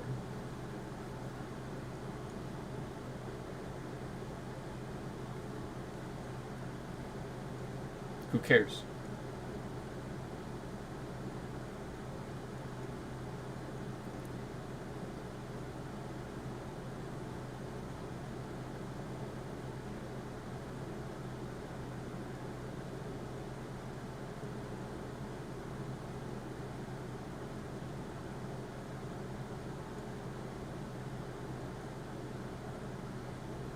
Yeah, so like that's the point. Clearly this person does. Clearly this person cares about, you know, what they only care about is laughing at the expense of others. Trying to cause embarrassment for their own enjoyment. It's very strange.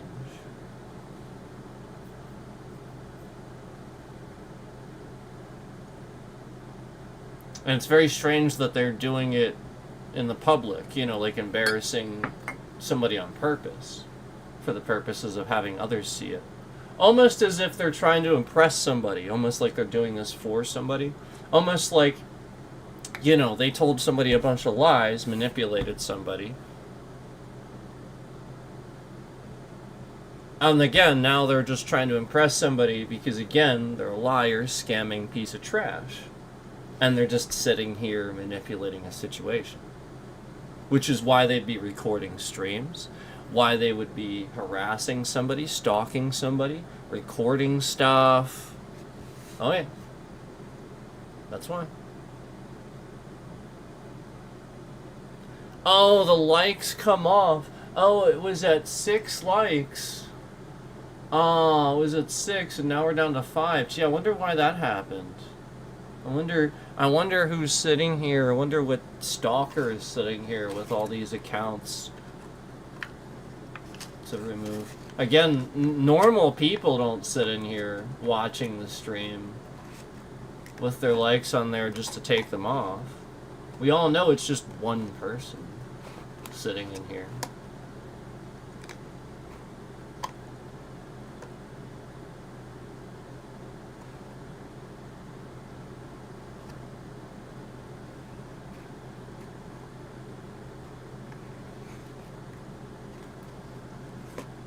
So, you know, I will contact my lawyer here after the stream. I will be giving my lawyer a phone call. I was planning on doing that anyway. But now there'll be different things to report.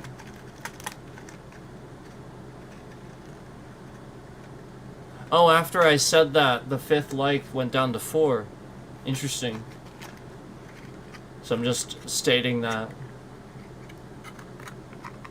for the evidence thereof. 5th like went down to 4. Again, normal people don't remove likes with threat at the person talking to the lawyer after the stream. Normal people don't do that. Normal people, again, I didn't say anything that was funny. What was funny about what I said? Laugh emoji, confetti, bitrate. I can't express enough how it's all happening. Bitrate, laugh emoji, confetti, like, unlike, unlike. And all after I doxed No Sleep Wiblo and Breezy, who are sitting here doing all of this. And again, they're probably just the one person. They're just one person. They're not two. It's just No Sleep Wiblo masquerading. and he lives in New York. And I already showed you his accounts and put them right there. YouTube was very kind, and if you hover over the video of that stream, it'll dox his Steam account right there for you if you hover over it. So thank you, YouTube, for doing that. Appreciate that. You don't even have to click on it, you just hover over it. It just, thank you. Yeah. So, again, this has been every stream where this person tries to just take over the stream and prevent us from being able to do what we're doing.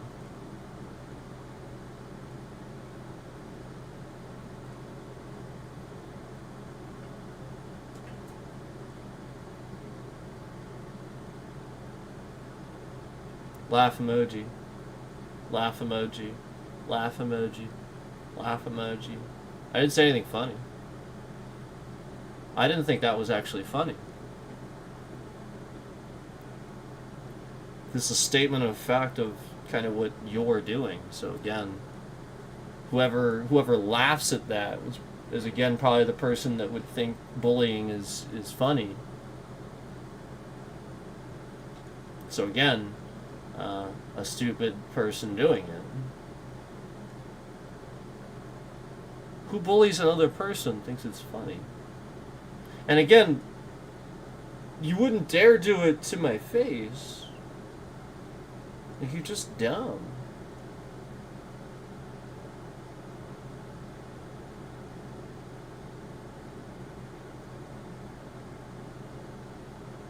Right, like again, like you're just doing anything that you can to be noticed by me. Again, you clearly are obsessed. It's a sexual obsession or something like that. You want to be noticed by me. You want all this attention from me. It's very strange. Yeah.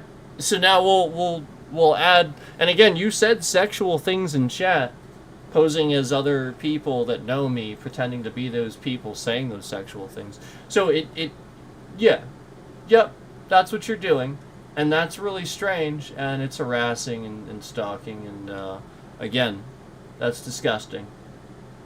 That is absolutely a crime. It is.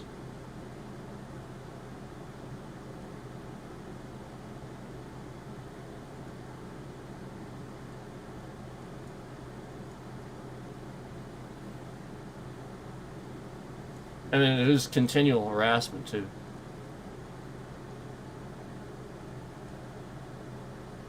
So, you know, again, we were on a roll here, as you saw. And, again, before any of this, we weren't getting any views. YouTube wasn't showing, like, again, YouTube wasn't showing those views. There was literally fucking 2-3 viewers that they were showing. Only the 2 likes were showing from these 2 accounts. That's it, just that. They weren't counting the other views. We weren't seeing any of that being counted.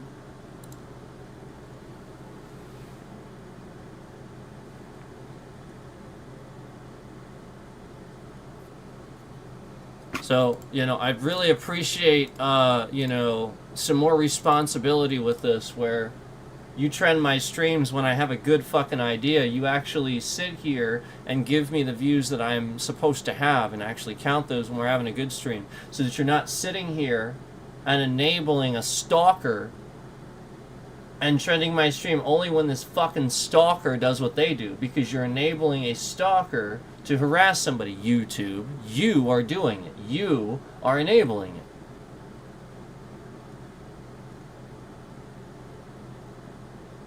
And I've been proving that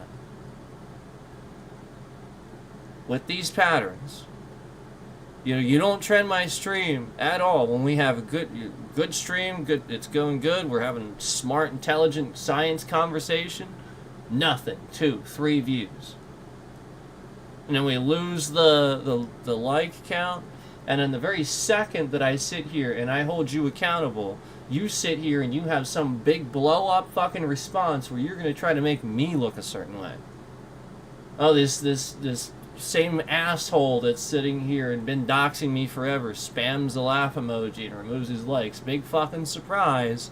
The bitrate shifts around as I say things. Big fucking surprise. And yet we know the bitrate shifting around causes a problem for view removal. We know that it sits here and it causes a problem for watch time hours and trending in general.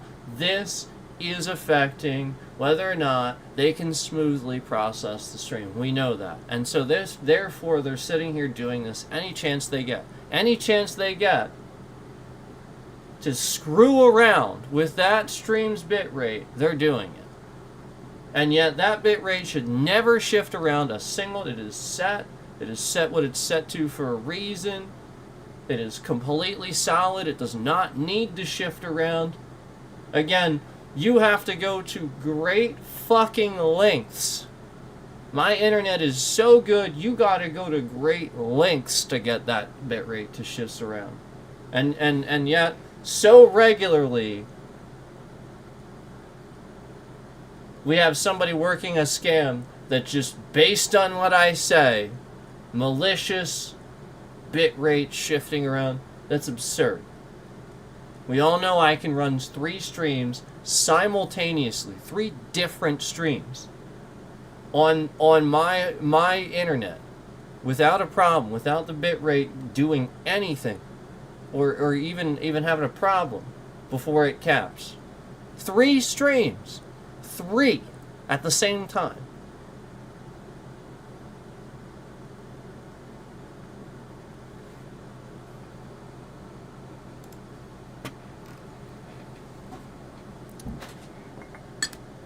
Ridiculous.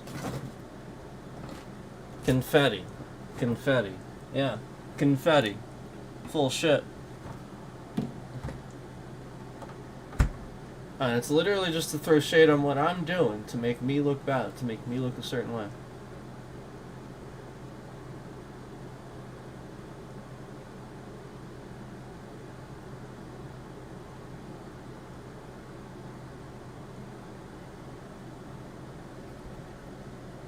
You know, they're running the same ridiculous, stupid shit against Trump. That's why he acts like this. The difference between me and Trump is I'm not a jackass.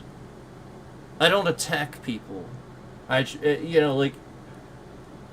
if I do something wrong or I mistakenly do that, I apologize. I don't sit here and make a habit of it. And I genuinely feel bad when it happens. Like, you guys see that. It's different. That guy's just an asshole. Abusing power. Because people are screwing with him. Do I do that? Do I make a bunch of accounts and go about the platform and harass people? No. Not a single fucking time. Not once, not ever. Never once did I ever do that. Ever. If I'm in somebody's chat, it's my name right there. You see it. You go to the account, you clearly see it's my channel. I don't go in anybody else's chat with any other name, any other account whatsoever. Not once, not ever. Never. Never a single fucking time. Yet this person sits here and masquerades impersonating people that know me just to get them doxxed on purpose, obviously. Connecting data and shit like that.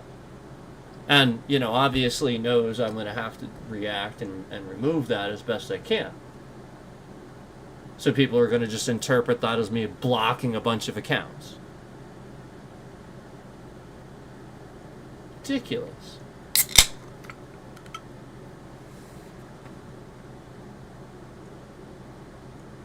I mean, it's literally just taking it off of social media, the person's real name and picture, and making it the fucking account.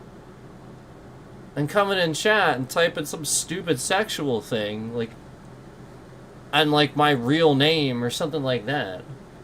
Like, I'm not gonna block that? Are you kidding me?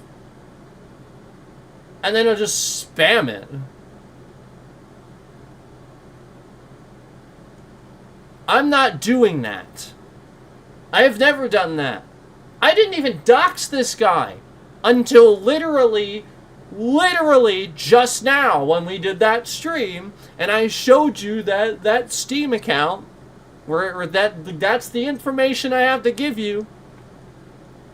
Yeah, he clearly is using shit to find out my personal information and all this stuff and all this hacking and illegal stuff.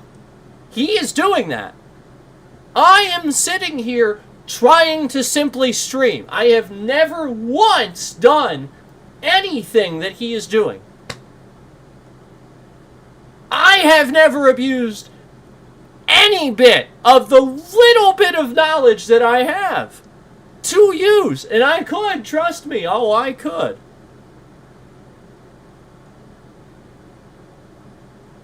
Because it's a lot more than it seems at times. Trust me. But I never once, never, years,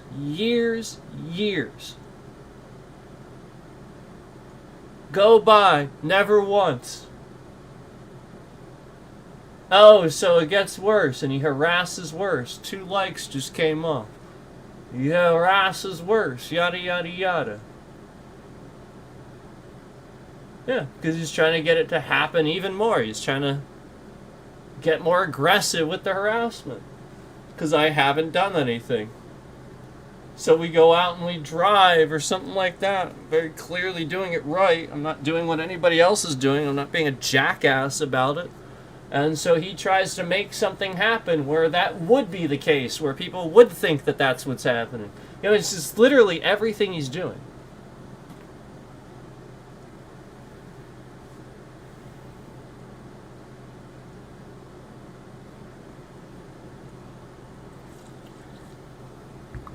So,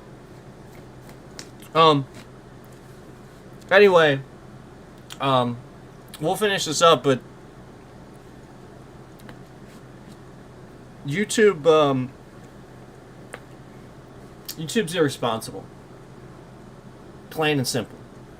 It's an irresponsible platform with an irresponsible CEO. What's the CEO doing? What's he doing? At all. What's he doing? Seeing this go on. What the fuck's he doing?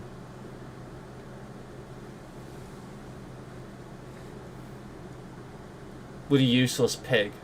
He's a useless pig. He's a piggy. I'll call him a piggy. Takes millions of dollars, has an $8 million security detail for himself, does nothing about a stalker harassing me. $8 million security detail for himself, does nothing about a stalker doxing and harassing me. Impersonating police. Police have been doxed on here. And only when police do something do they very rarely finally do something about the person, and very minimal. So how many police have to get fucking doxed and harassed on here for them to do something? How many?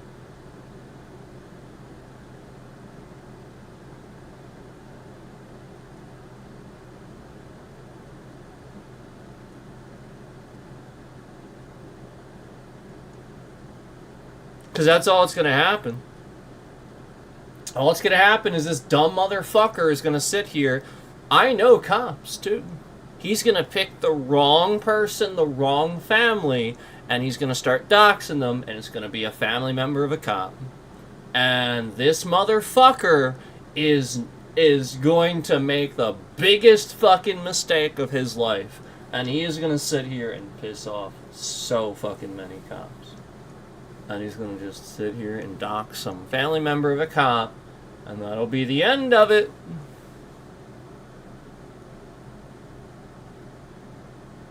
All of a sudden, that'll be the end of it. All of a sudden.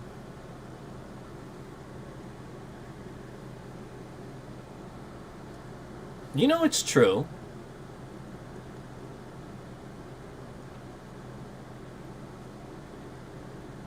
They can do something. They can. They can. They can. So I'm just putting that out there. And I want to remind you, this is part of the reform. Okay? I want to remind you that a good cop should agree with this statement too. Okay? That this needs to be part of the reform and the position moving forward in this country.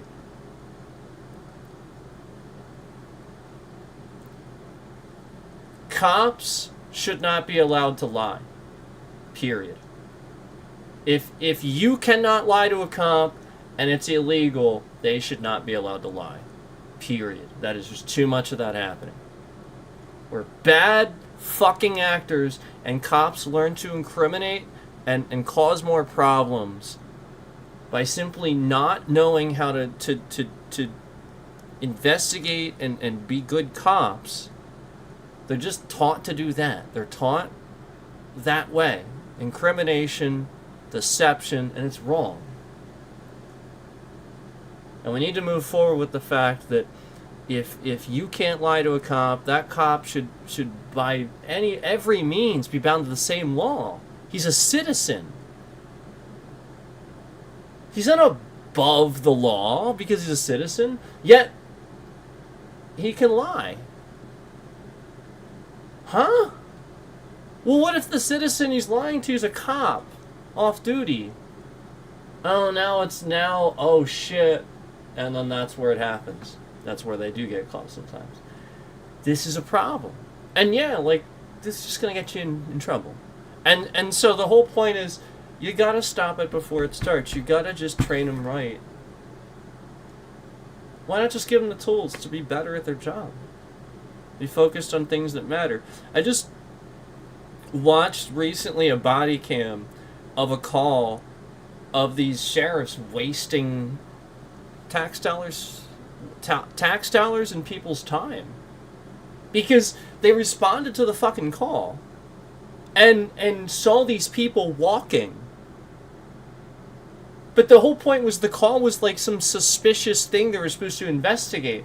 These people that were walking were not suspicious by any means. These cops, 3 of them from a sheriff's office, this was like several days ago, detained these people for no reason. These people willfully stopped, turned around and talked to them and were nice, and they weren't like, uncooperative. And then these cops, again, remember, they got called to investigate a suspicious thing that happened. And these people were just walking sort of near the area. They weren't suspicious. So the whole point is they should have quickly asked them if they saw something, and if they didn't and they weren't suspicious, fucking move on so that you can actually do what you're there to do. And instead, they detained these people that had nothing to do with this for fucking, how long? They just...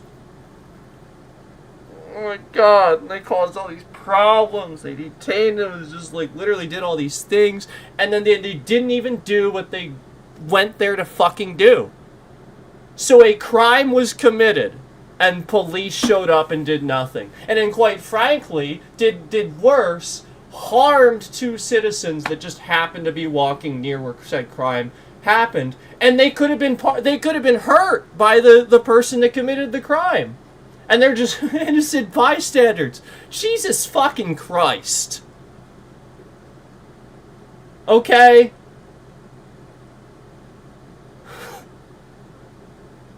Sheriff's office. I'm not trying to be rude, but Jesus Christ, man.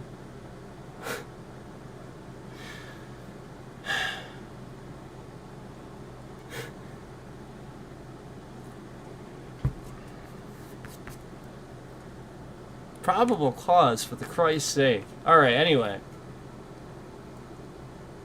Lawful orders, probable cause, for Christ's sake. Physics reveal an astounding symmetry. Atoms resemble miniature solar systems. Rough analogy. Yeah. That's true. They do. And that's a good point when thinking about subatomic level and atoms, thinking about them like, orbiting things that orbit and resembling a miniature solar system. Yeah, that's actually a good point. Galaxies form filament networks resembling neural structures. This is actually something that I noticed too, where if you actually look at like the galaxy, like the Milky Way galaxy, and the way it sort of webs and stuff like that, it actually looks like a neural network, like a brain almost. Isn't that fascinating? Nature repeats patterns across scales. We've talked about the Fibonacci sequence. This is why often science can explain the fact that creation wasn't by accident. The Fibonacci sequence explains a lot of stuff like this, where again, if you find a pattern that makes up matter, clearly that's a pattern. It's really hard to say that was by accident. It's really, really hard to say a pattern's by accident because it's a pattern. So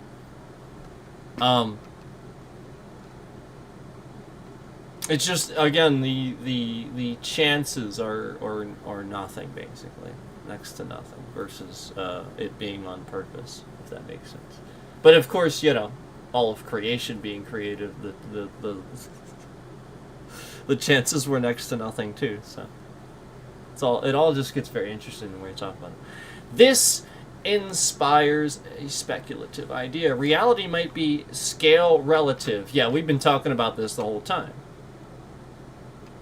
Meaning what feels enormous to us might be microscopic elsewhere. Our universe could be a tiny structure within a large metacosmos, a larger metacosmos. And that's sort of what I was talking about initially, where if you think about the concept of us being in a bubble universe, like the image you see on your screen, outside of that, again, you have like a void of whatever, or, if you want to think about it like their petri dish or something like that, maybe they have separated little bubbles that they have these things in, and it's just like a tray to them, but to us it just looks like blackness. We can't really see it,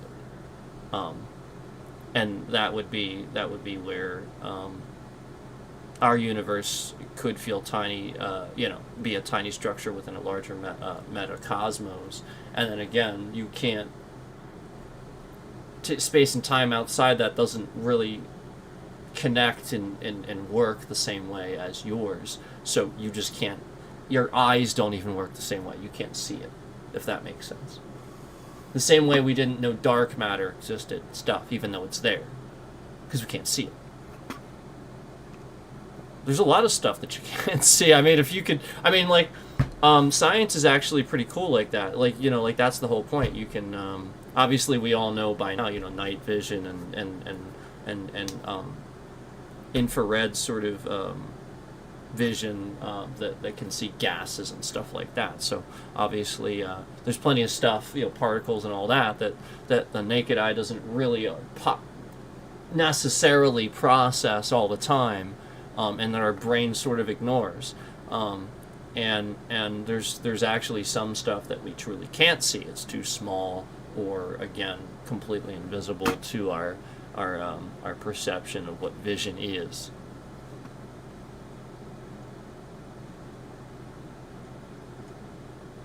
And yeah, I just described exactly what it's about to say. We would never notice because our measuring tools are built from the same layer of reality.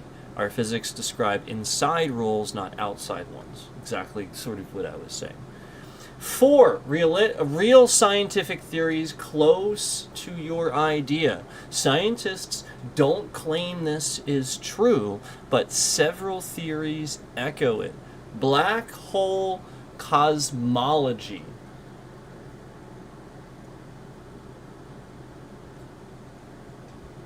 Black hole cosmology.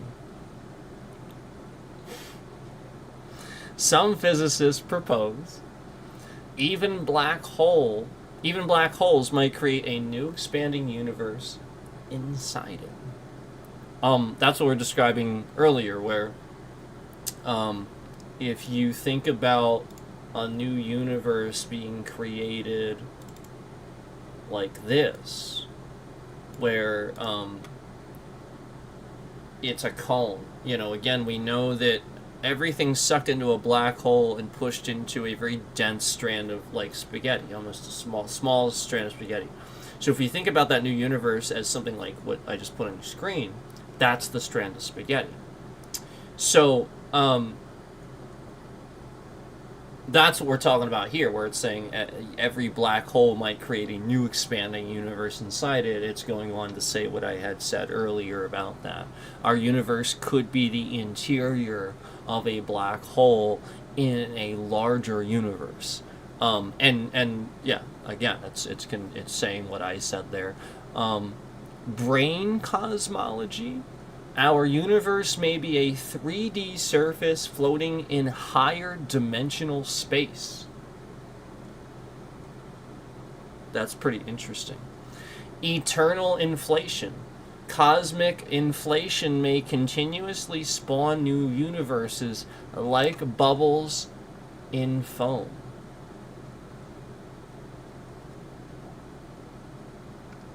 That's interesting, too. Holographic principle. Reality inside a volume might emerge from physics occurring on a boundary outside it.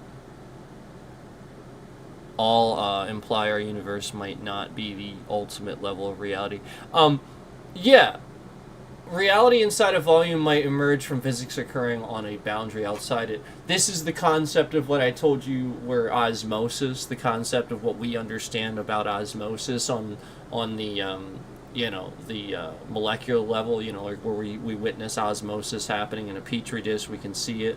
This concept, but obviously on the bigger cosmic scale, where you have the idea of osmosis, again, something, an organism on the inside where, like, again, something can pass through there. Again, the concept of it being semi-permeable, again, just, the concept of something passing through there because of what's going on in there. Number 5, why this is almost impossible to prove. Here's the key scientific issue. Science depends on observable evidence. That's true. If the outside universe, and again, we already just talked about how, it's observable, but this is stuff based on stuff we can't see, so our eyes wouldn't necessarily even perceive it.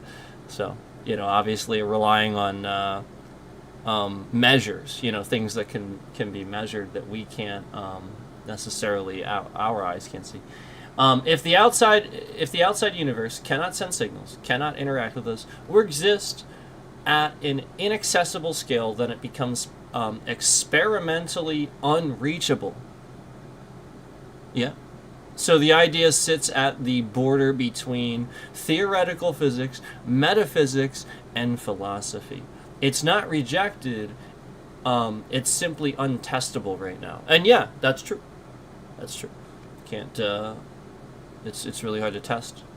Again, even talking about what we talked about at the beginning, where we talk about light getting to a certain point where light, even shining a light, gets to just a certain point where it doesn't travel past that point anymore. Like, it just, like, that sort of thing, we talked about that earlier too. So even that becomes a bit tricky with even, again, bouncing a light, trying to get a light to transmit, go to the end of the universe, come back, that sort of thing. Again, we've run into problems with that too. Again, the concept of doing that. Again, we talked about that a little bit earlier. Just the doesn't really work how we thought it would.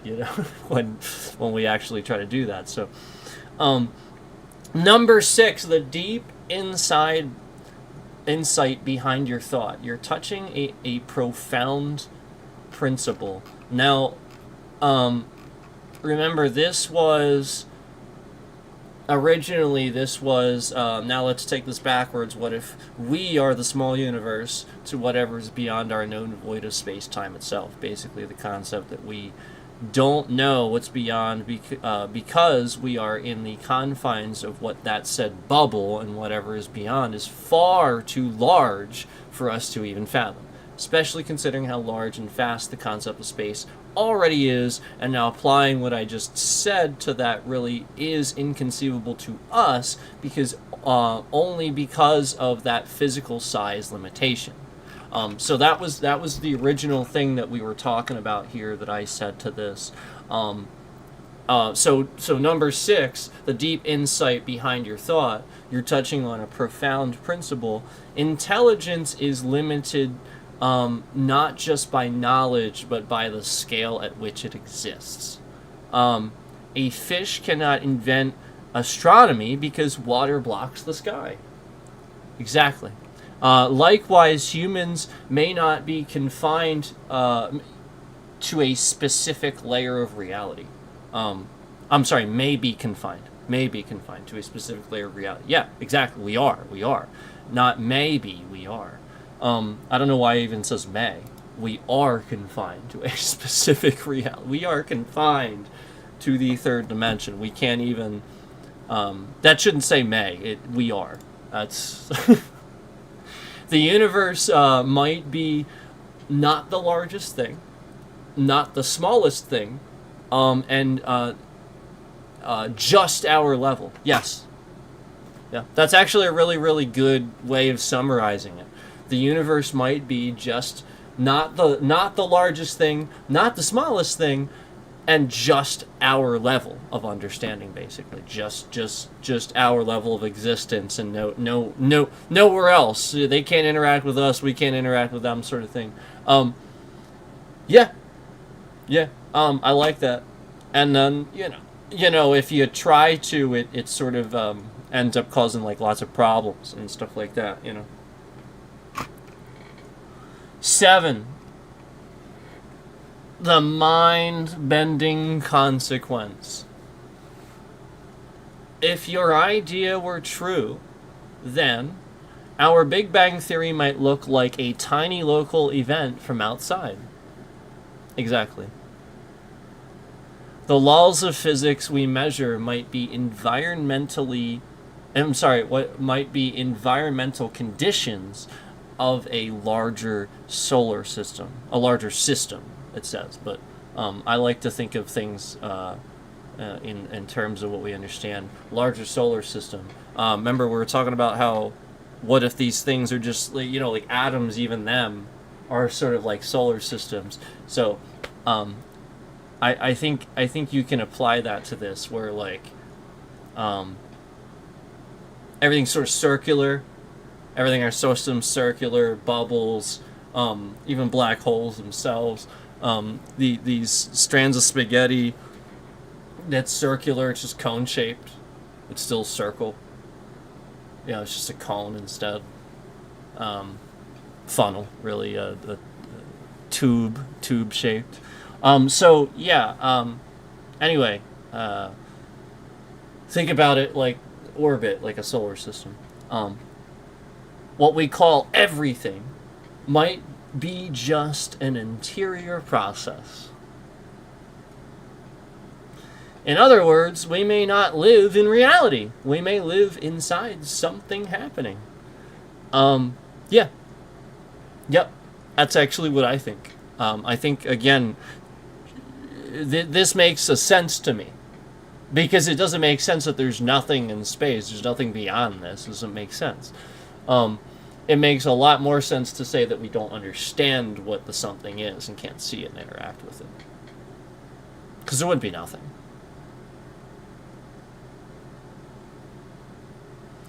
And again, we further confirm that as we investigate the void of space. I even just explained that we have examples now and evidence of this thing called dark matter, where again, even the void of space isn't the void of space. It's filled with, basically it's sort of like a graveyard of dead stars.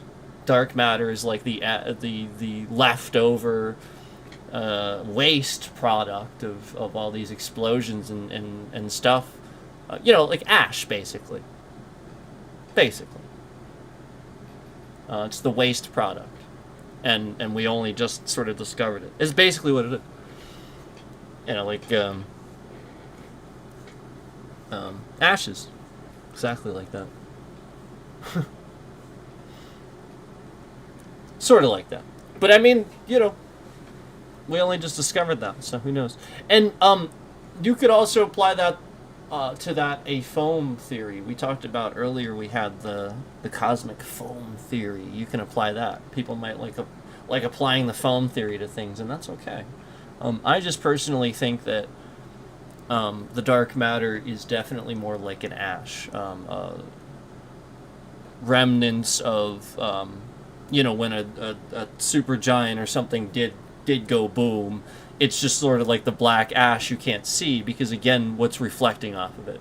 In order to see something, you have to have, again, something sort of behind it for reference point. If there's nothing behind it, it's just blackness. All you see is black. Okay?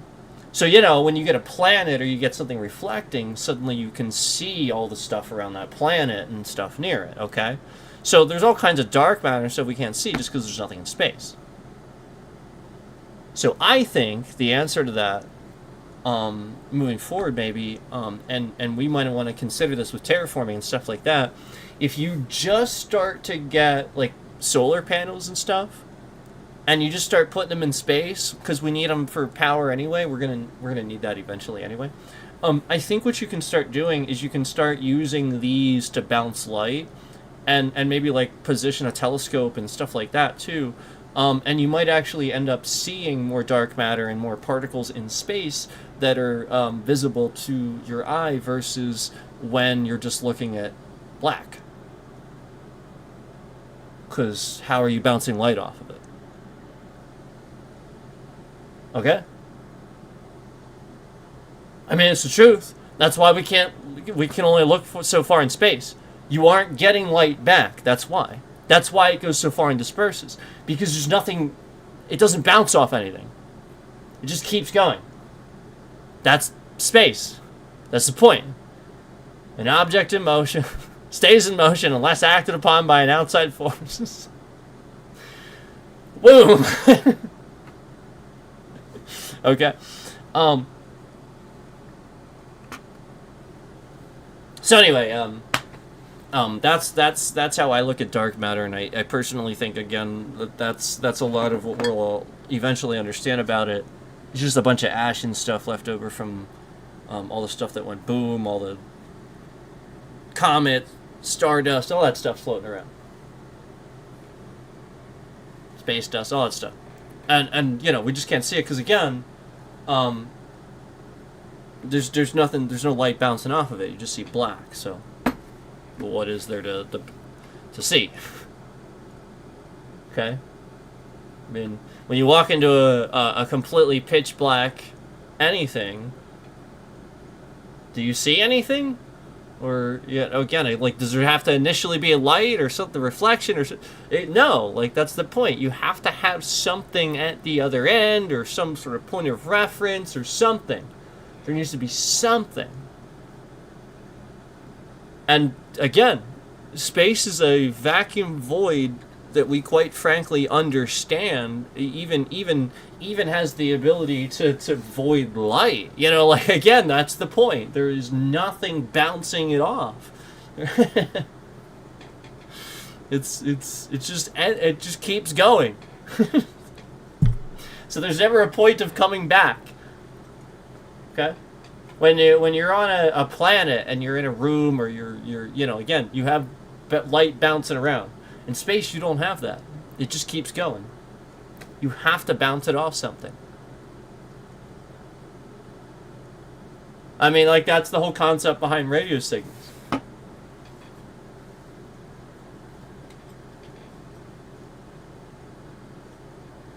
That's why we can't that's why we're limited to communication.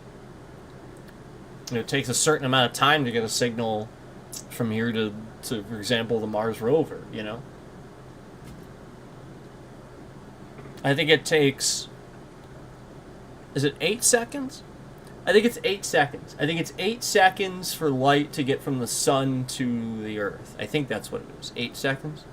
So traveling at 186,000 miles per second, I think it takes 8 seconds for that light to reach our planet. I think it's 3 seconds for the moon. I could be wrong, but I think it's 3 seconds for the moon. So, you know, just to give you a distance factor.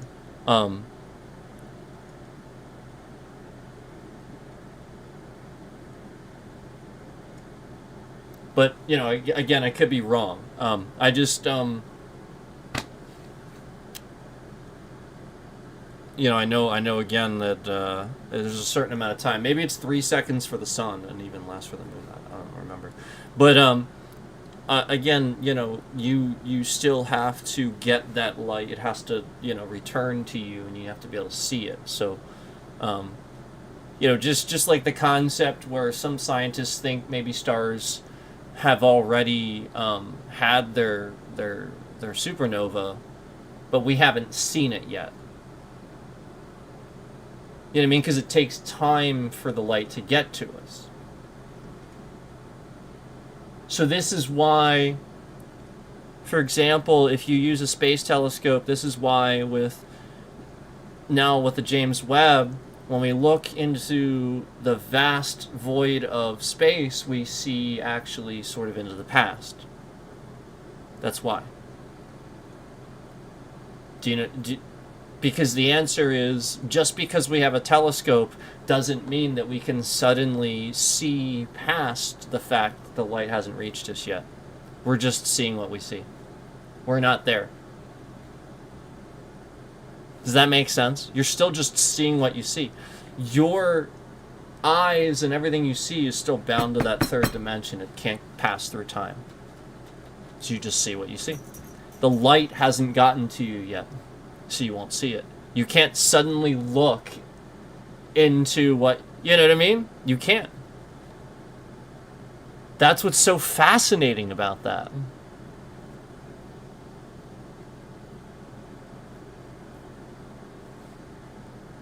I think that's really fascinating.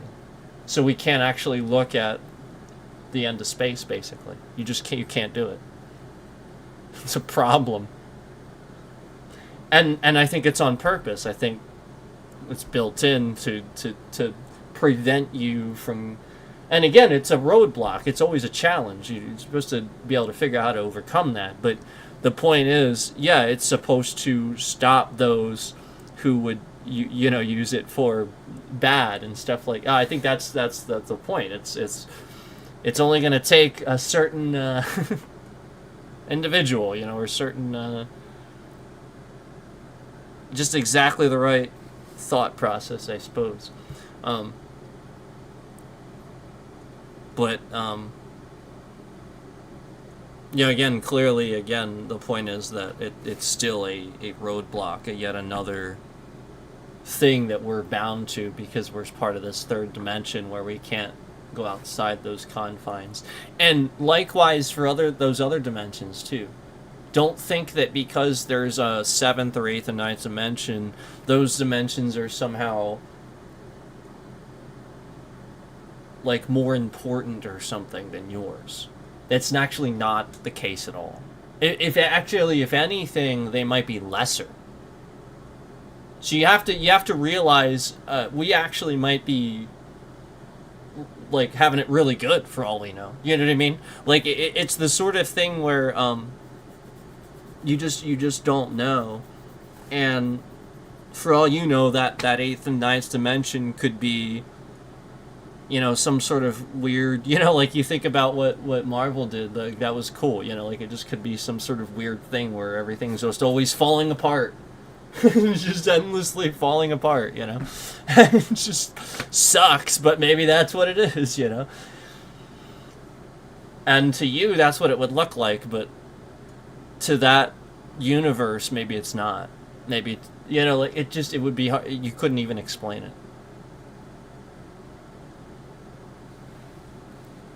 I think that's the cool stuff. That's the mind-bending stuff. Anyway, I'm going to end the stream there, guys. I'm going to go ahead and stop there. We had a word of the day. We talked. I appreciate you guys watching. And thanks for trying to give me the views, even though we have a lot of bullshit going on. I appreciate it. And we're going to go ahead and stop there. We're going to wrap it up.